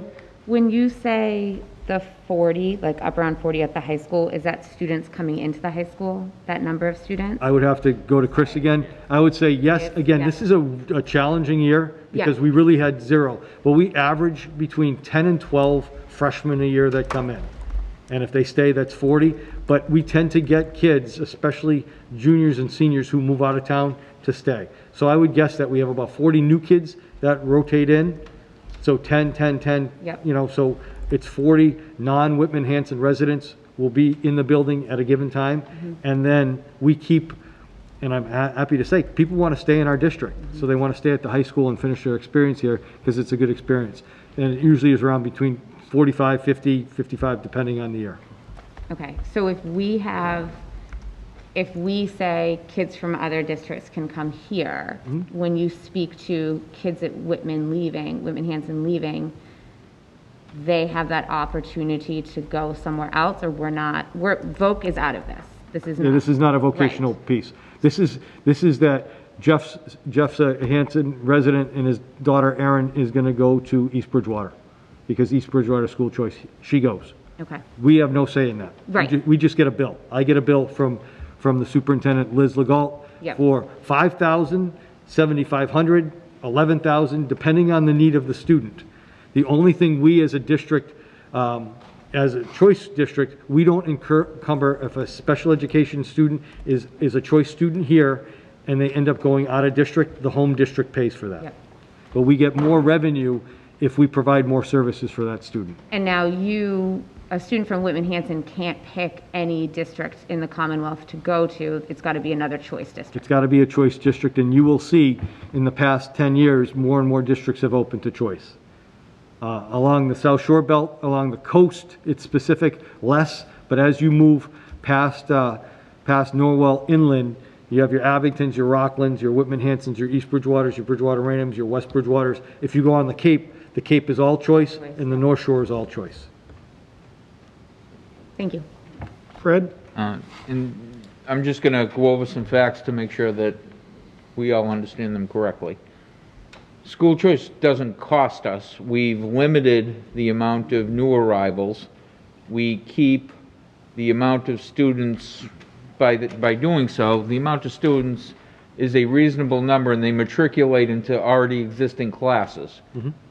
So they're not a quote-unquote expense that you have to hire a new teacher, hire an extra para. They're matriculating into something that's already existing. That's correct. Where we don't take anyone from being a young student, you know, that the, how do I say it, the enrollment figures don't end up getting clogged and expanded upon, that it becomes the fact that we have to start hiring people. So this is generally it generated revenue up until the COVID year. It started shifting a couple years back. So when I brought choice in here in 11-12, we didn't have a lot of students exiting out, and there weren't a lot of schools that took choice. We brought choice in here, and I will say that first couple years, we were actually able to hire staff based on choice. Remember, in school choice, a school that has choice, you can only use those revenues to go for educational purposes, meaning teachers, equipment, staff, whatever it needs. You can't use it for building projects, you can't use it for transportation. It has to go to that student. But that has shifted over time, and if we get deeper into the budget and kindergarten and things like that, there was a bump, and I would say 15, 16, when the town of Rockland opened school choice for kindergarten, and we saw some students going to full day K at Rockland. And we've talked about this in the past. Those students have saved.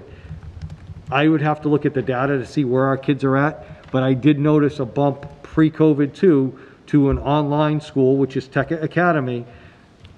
K-8, 9 through 12, there were parents that chose not to come to school, and they go to TECA. TECA is the state online virtual academy. That's choice. We sign them out, and TECA sends me a bill. Those are students that I've had no conversations with. Sometimes parents just choose that.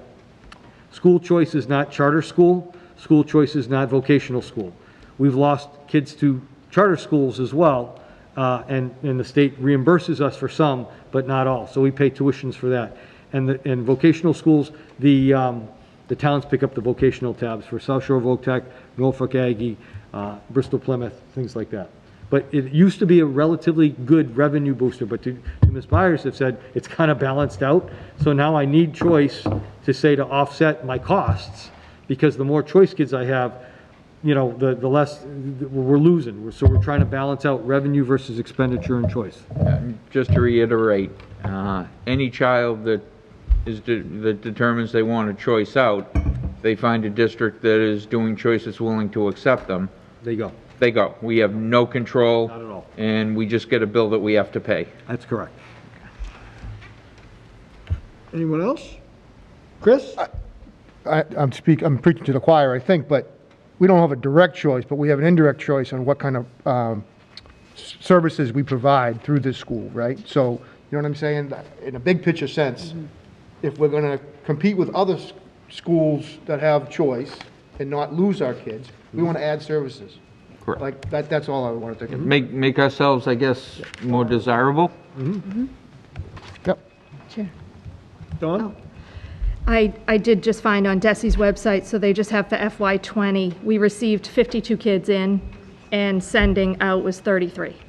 So, but yeah, it'd be interesting to see how that gap has closed. I think maybe a few years ago, you could have also seen a lot of Abington kids coming here because our high school was very attractive as a new building, and they have since gotten a new high school. Correct, right. So over the years, other towns having newer buildings, you know, whereas ours was desirable. And as of, you just remind me of that new building, and as of today, I won't ask for choice district-wide, but if we do get a new Whitman Middle School, and once I present the NESDEC enrollment reports that we're going to show you, our enrollment is decreasing, we might have available space to bolster our program and bring students in from other communities. Thank you. Okay, I have a motion and a second to continue with the school choice program as was in 2020-21. Was that your motion, Mr. That was my Small? motion, to change nothing. No further discussion. All those in favor? Unanimous. Thank you. Thank you.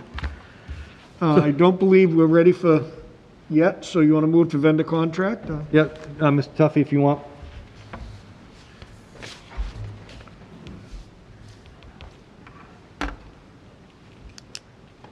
Some time ago, we talked about the custodial services contract that was going out to bid.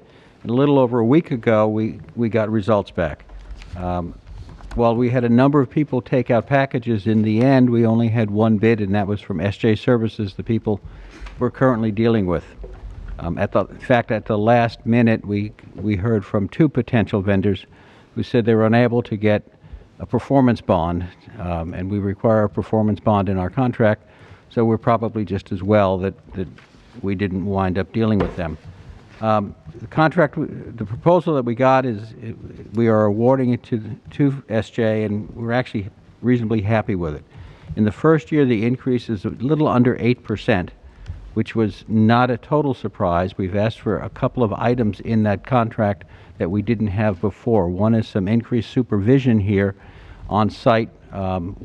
Certainly this past year has shown us the need to have a greater accountability for cleaning and cleaning processes. And the other thing is we're requiring them, asking is not quite the right word, to have a vehicle. The entire time we have dealt with them, they've used our vehicle for moving equipment and people around the district, and it has gotten to be increasingly a problem. For instance, they will do, as part of an extra service, some snow removal, and they were asking us to move rock salt and sand around the district. At the same time, we're trying to use those vehicles to do plowing. So they now have to come up with a vehicle. In subsequent years, the increase is about 2.7%, which is in line with what we've seen for the last 5 years. So we have this adjustment that's going in the very first year, and then we're back to a less than 3% increase over the next 2 years. The contract also includes, at our option, the ability to extend it for 2 additional years. So all in all, we were happy with the way it turned out, although we had hoped for more competition. Mike, then Chris? Two-part question. How many year extension? Just one? Two. Two? Two. Okay. And I should, I guess to be more clear, up to a 2-year extension. Okay. Again, it's up to us to exercise that option. So, John and Jeff, the last contract that we signed with them, we removed the supervisor role from them, and we hired them full-time directly here. Now I notice we're adding a supervisor. Are we still going to keep our in-house supervisor? That I'm not sure. I would say yes. Yeah. Okay. That's budgeted in there. Has that work that we removed the supervisor, and now we're at an 8% increase to add supervision?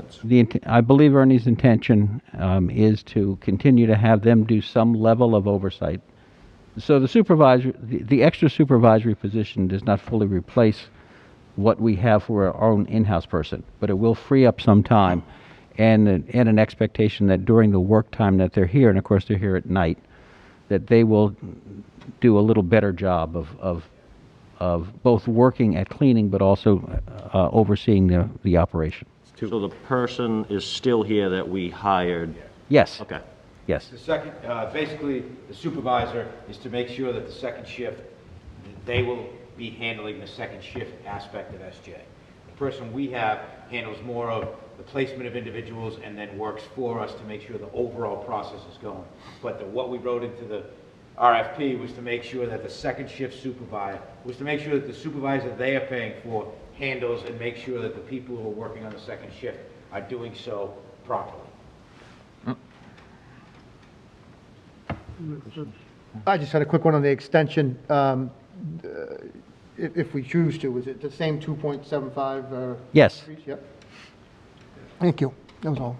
Fred? If we're paying somebody as a supervisor, and one of the reasons why we're looking at them having supervision to make sure the job gets done better, why isn't our person insisting on that now? The person we hire only works the day shift and then handles the transition to the night shift.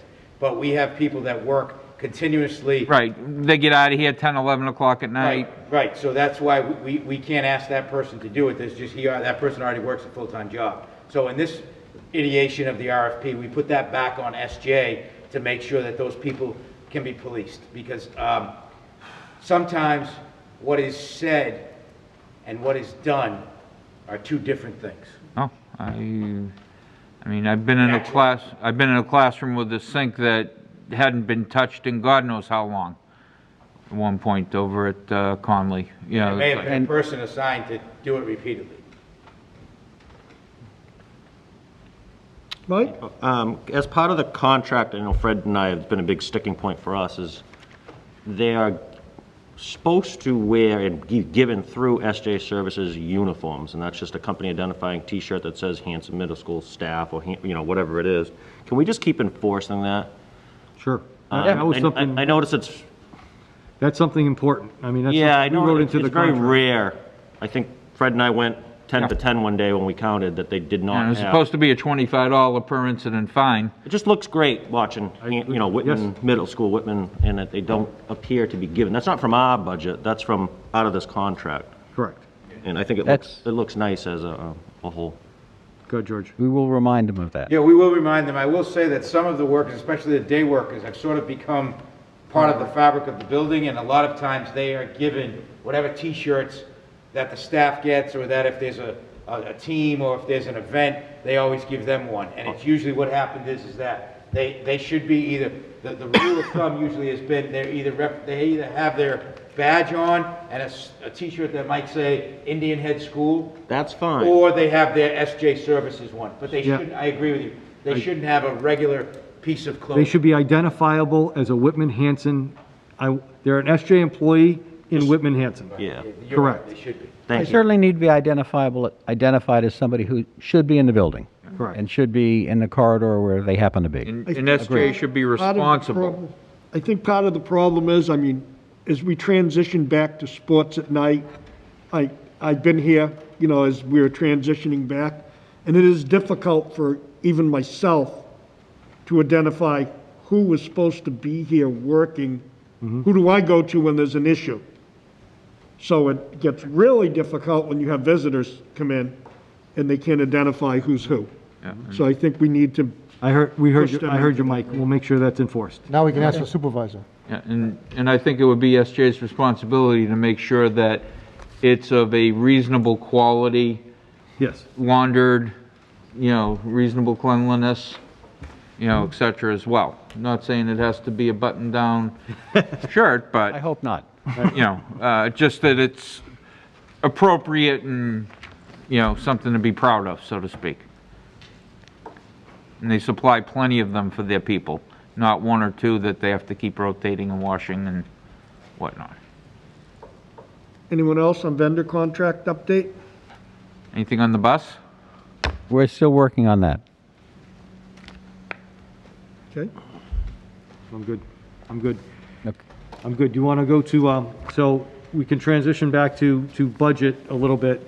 I was going to go through the PowerPoint a little bit, but for folks that are watching, I just want to get to the slide of what we're asking, and then we're going to go line by line, and I hope you have some questions.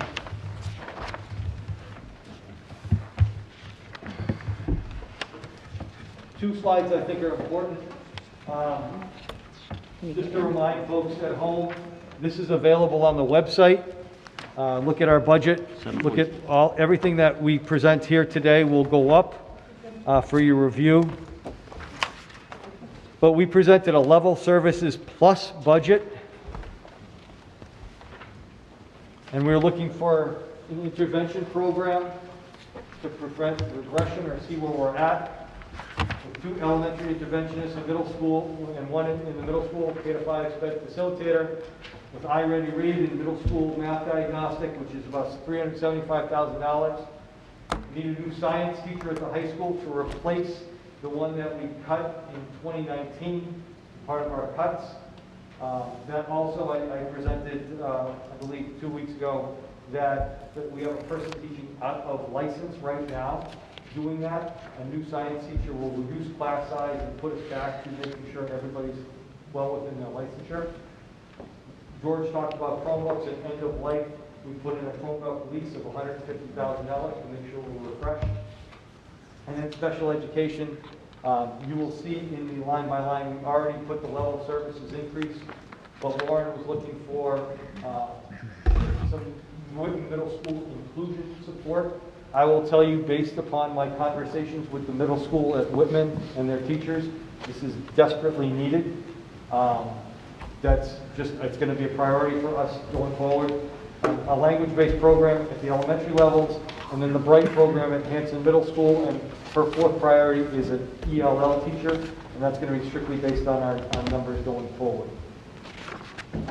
Want to be clear, we still have these dangling things out there. We just talked about school choice and full day K.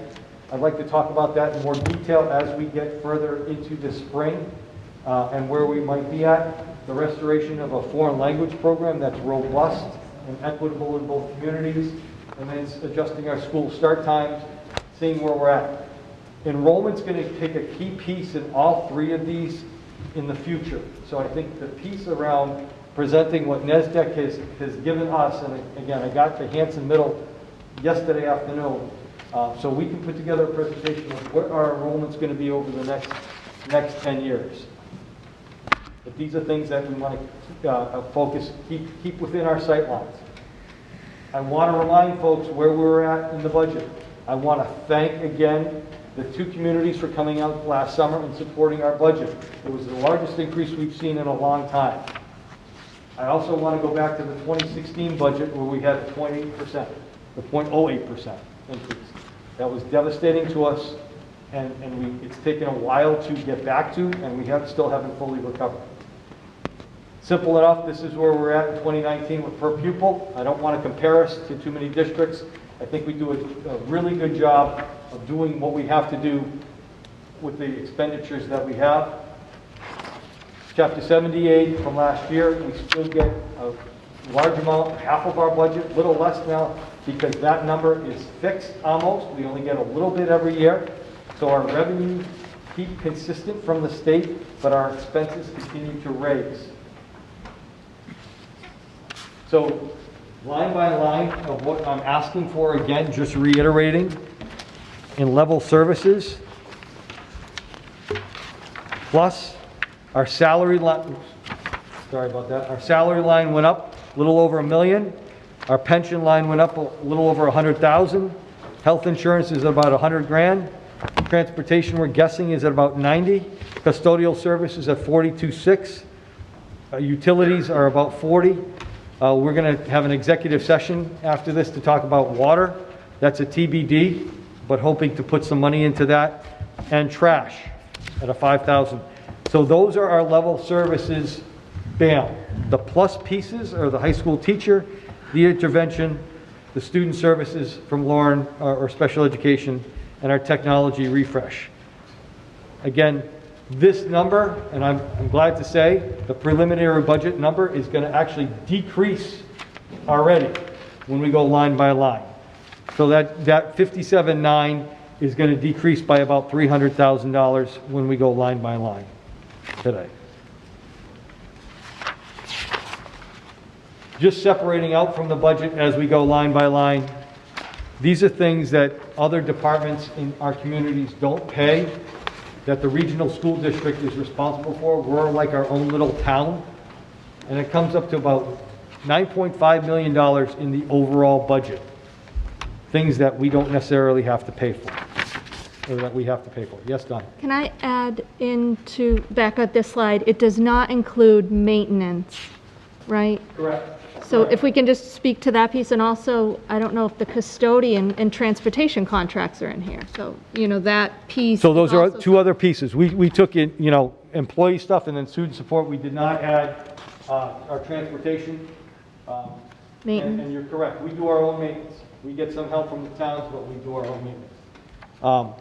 And then bottom line, this assessment page will shift again, even without any cuts today, because when we go line by line, I will show you that we had some calculation errors and we made those adjustments. So I'm going to go sit. So, Michelle, if you want to pull up the line by line piece, and just Mr. Hayes, if you want to guide us through the line by line. I think we're going to do something similar that we do at town meeting, that we're going to take chunks, and if people have questions in line by line, we'll highlight them, and we'll go back to those and answer those questions. Is that appropriate? Very similar, for those of you that are familiar, and I believe everybody in this room is, with a town meeting. If you want something held, just say hold, and we'll go back to it. And the ones that you don't say hold on, we'll just pass and move on. And that way, it should expedite a little bit better time management, because as you can see, there are tremendous amounts of lines. So we're going to start with Indian Head. Indian Head principal supplies, 500. Passed. Indian Head elementary teachers' salaries, $2,400,297. Hold. Elementary para salaries, $49,157.48 cents. Pass. Elementary instructional materials, $18,075. Hold. Elementary general supplies, $10,300. Hold. Photocopier supplies, $43,374. Hold. Sub salaries, $39,000. Pass. Clinic supplies, $824. Pass. Concurrent acting salaries, $762. Hold. Adjustment counselor, $64,645. Pass. Library materials, $1,643. Library para supplies, $19,824. Pass. Psych service salary, $97,725. Pass. Sped teacher salary, $276,637. Hold. Sped para salaries, $159,685. Hold. Sped speech salaries, $181,649. Hold. Conley Elementary School, principal supplies, $500. Passed. Elementary teachers' salaries, $2,245,332. Hold. Elementary paras salaries, $47,736. Passed. Elementary instructional materials, $19,600. Passed. Elementary general supplies, $10,560. Passed. Photocopier expense, $24,103. Passed. Co-sub salaries, $46,000. Passed. Clinic supplies, $844.80. Passed.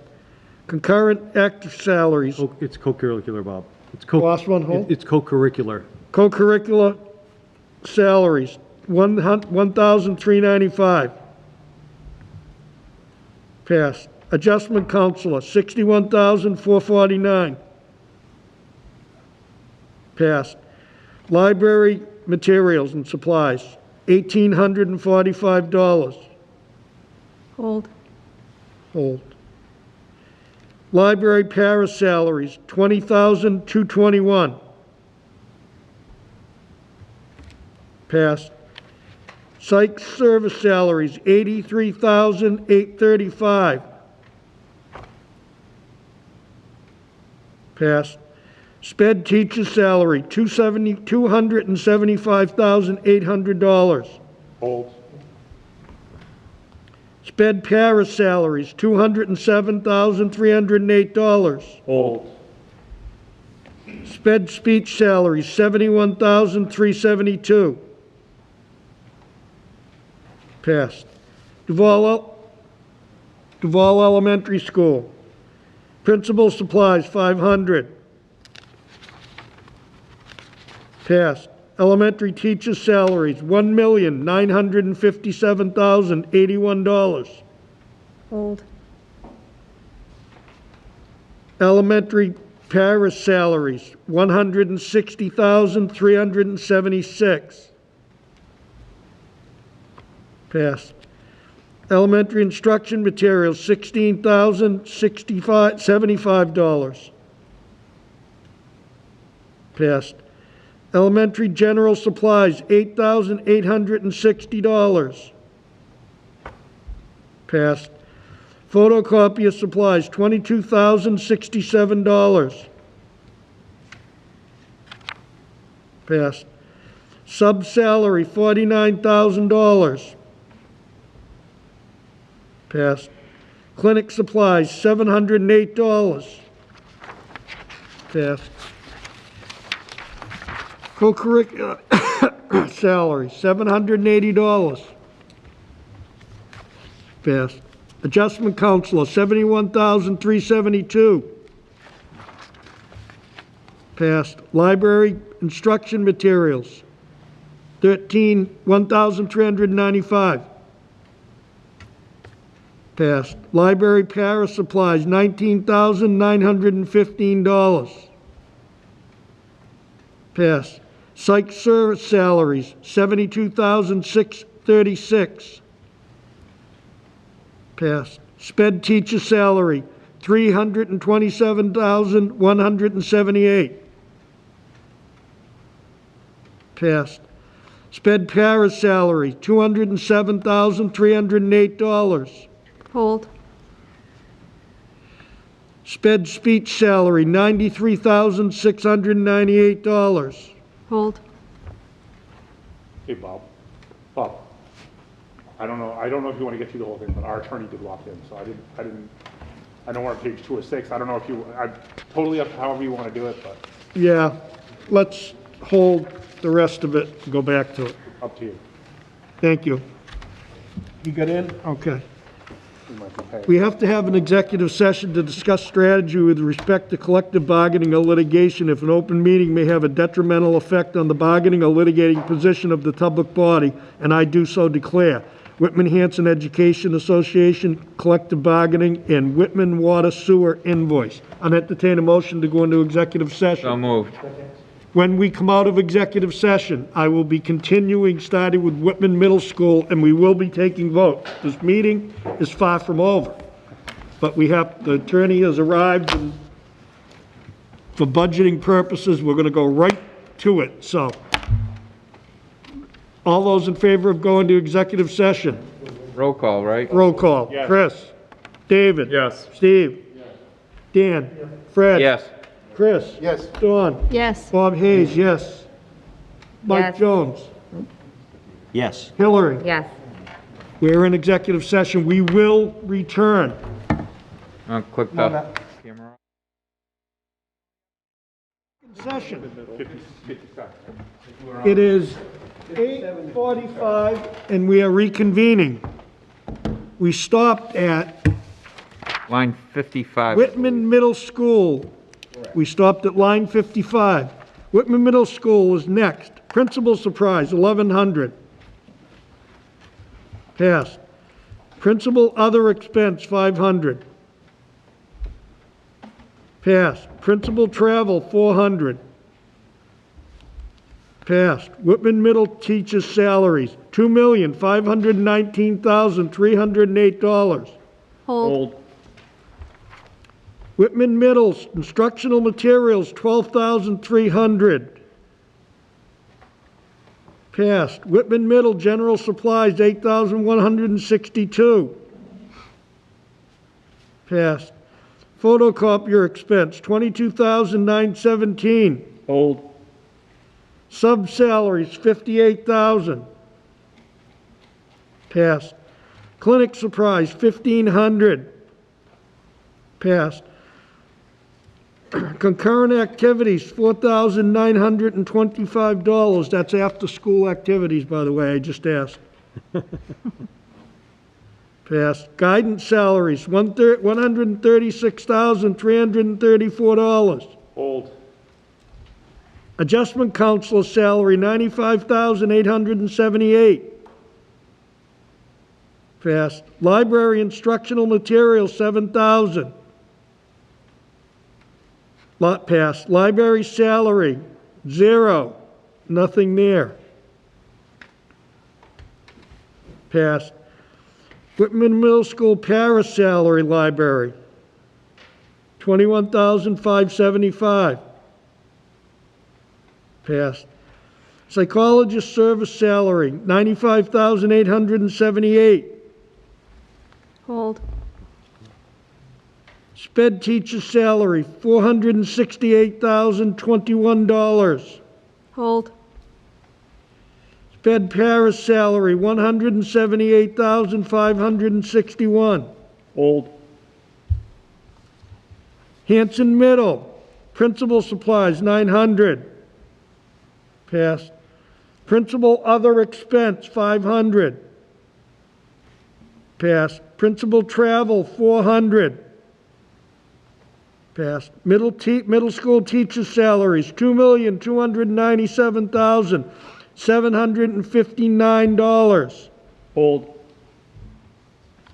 Middle school instrumental materials, instructional materials, getting late, guys, $11,659. Passed. Hanson Middle School general supplies, $10,200. Passed. Photocopier expense, $22,917. Hold. Sub salaries, $54,000. Passed. Clinic supplies, $1,376. Passed. Concurrent activities, $7,445. Passed. Guidance salary, $96,715. Passed. Adjustment council salary, $76,799. Passed.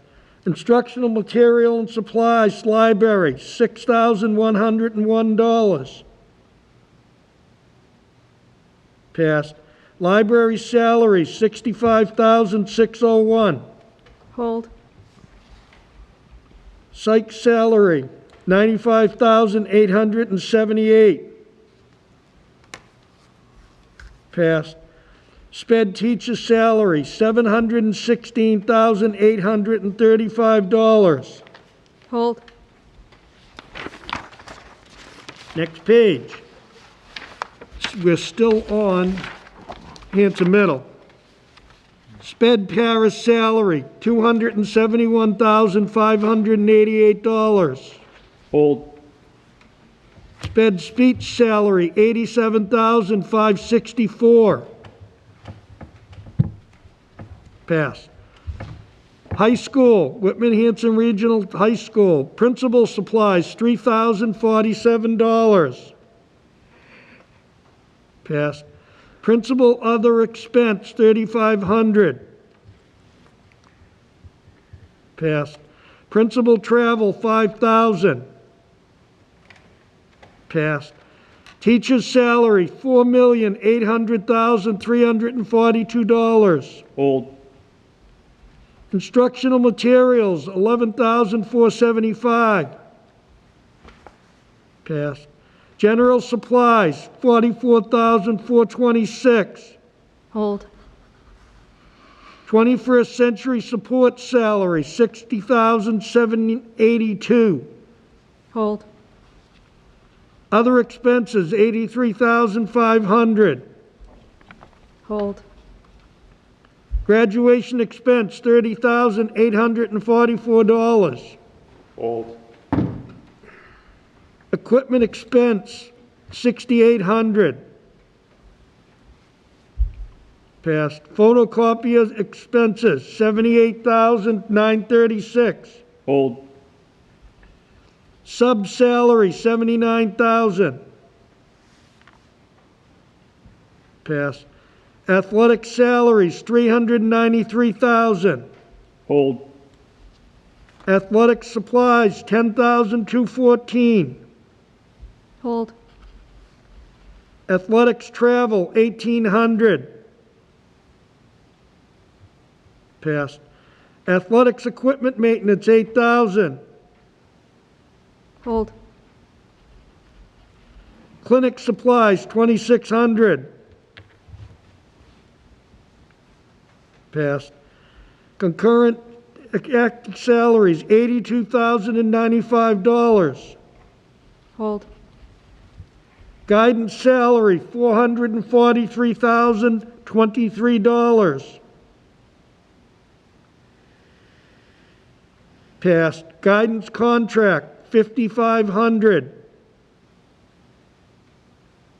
Passed. Guidance supplies, $1,612.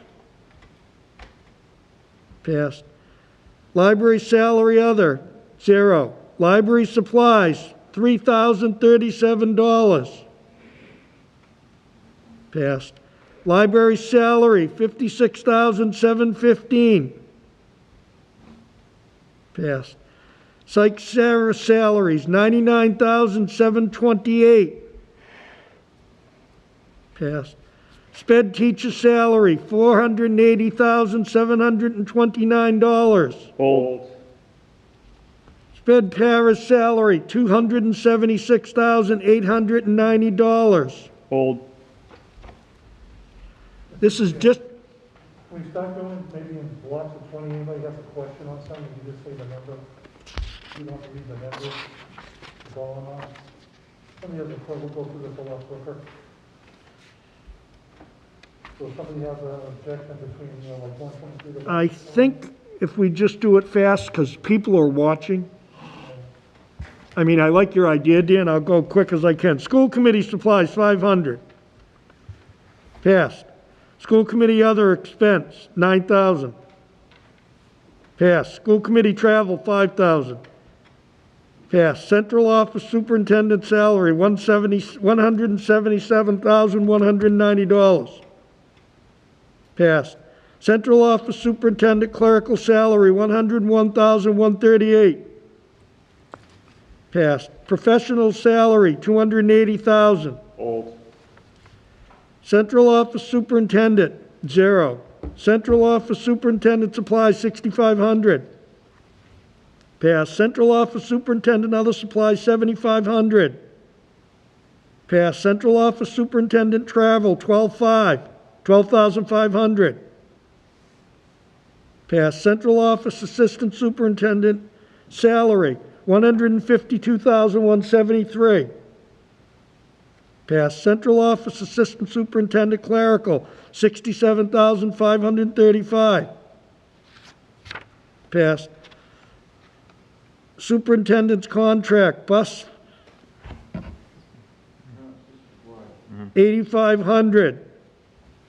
Hold. Hold. Yeah. Next page. Bus finance, business finance salary, $175,000. Passed. Business finance clerical salary, $226,067. Hold. Business finance supplies, $5,500. Passed. Business finance other expense, $5,500. Passed. Business finance legal, $75,000. Passed. Business finance debt principal, $730,500. Business finance debt interest, $115,069. Passed. Teachers learning other experience, $165,000. Other expenses, $165,000. Hold.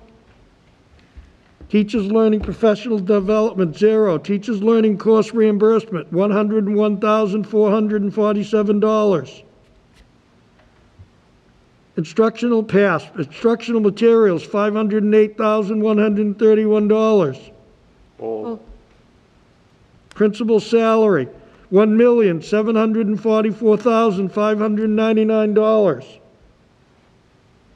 Passed. Principal's clerical salary, $413,971. Passed. Professional salaries, curriculum director, $688,425. Hold.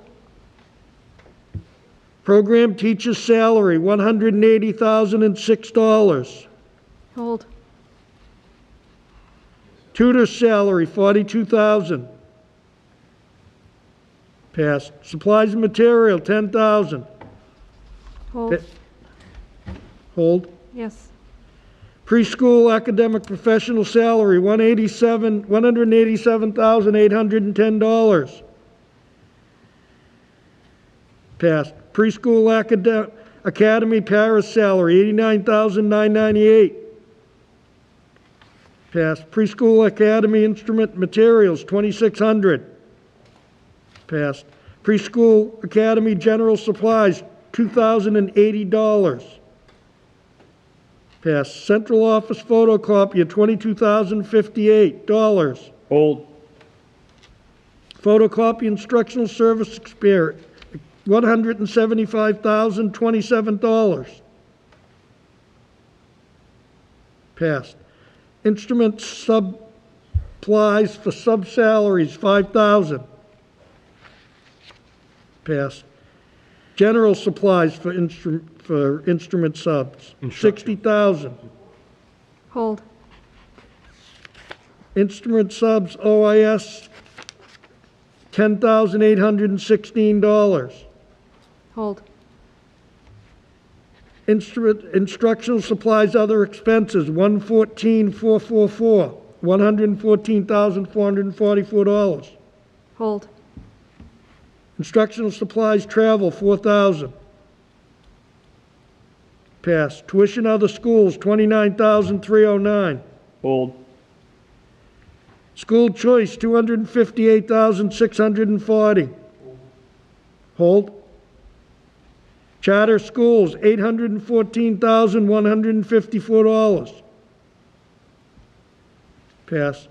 Tech service informationals, salaries, $202,452.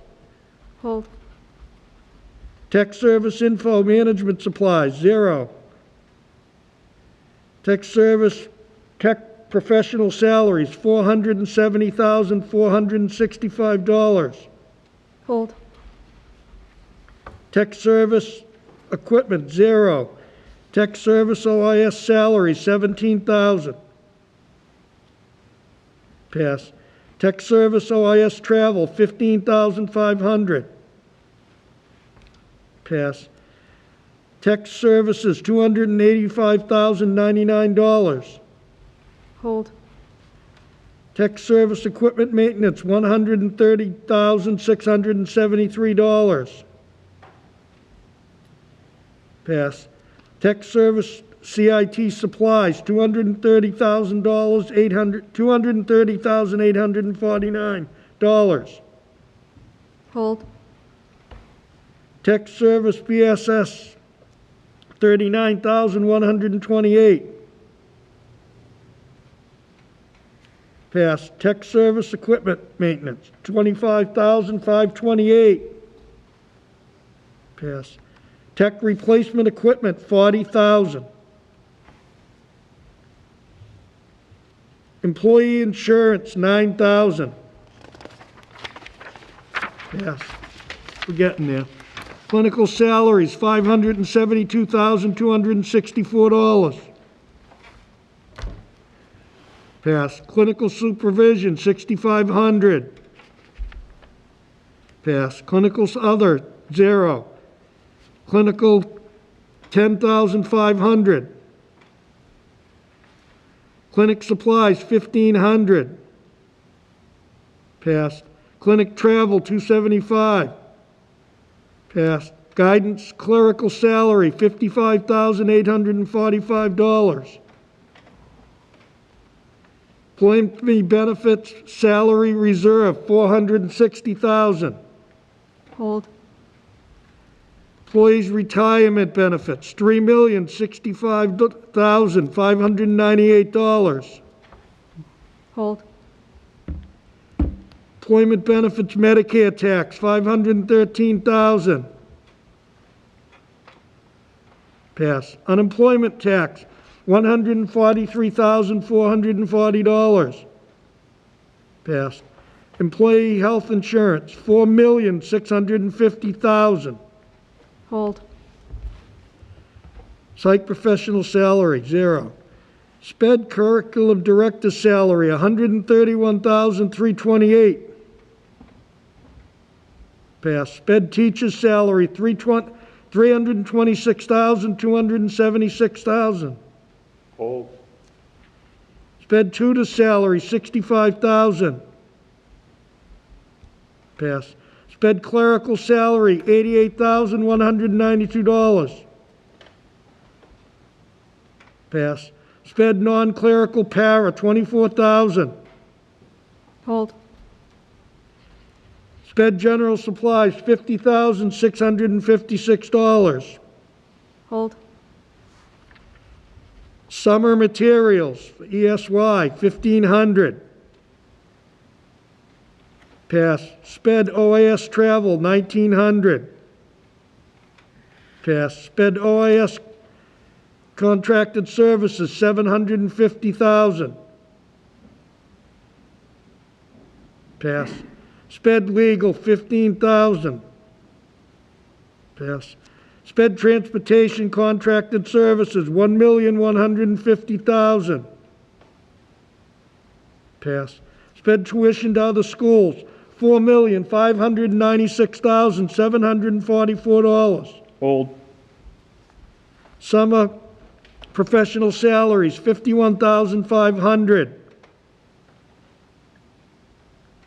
Para salaries, $31,850. Passed.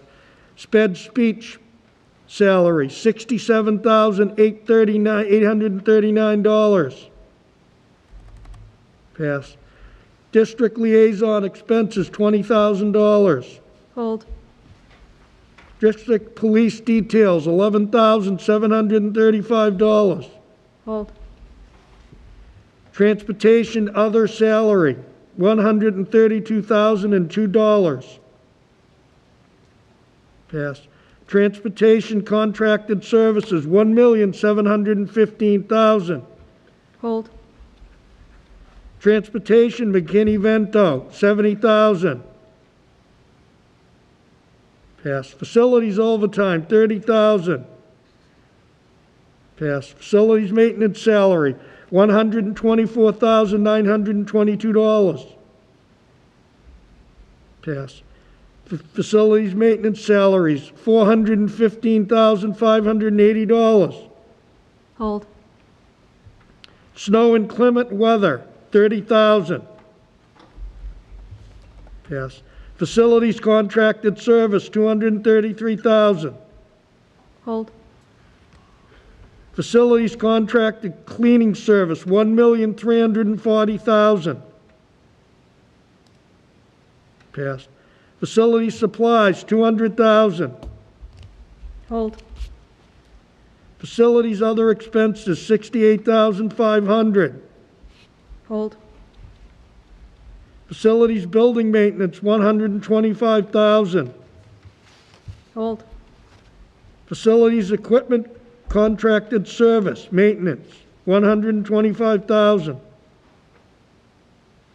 Passed. Facilities emergency repairs, $125,000. Hold.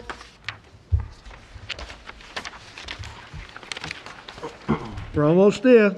Facilities fuel, oil, and gas, $25,000.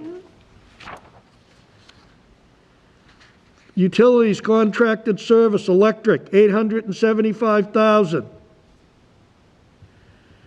Contracted services, telephone, $80,000. Utilities, fuel, I believe this is a gas bill, $390,000.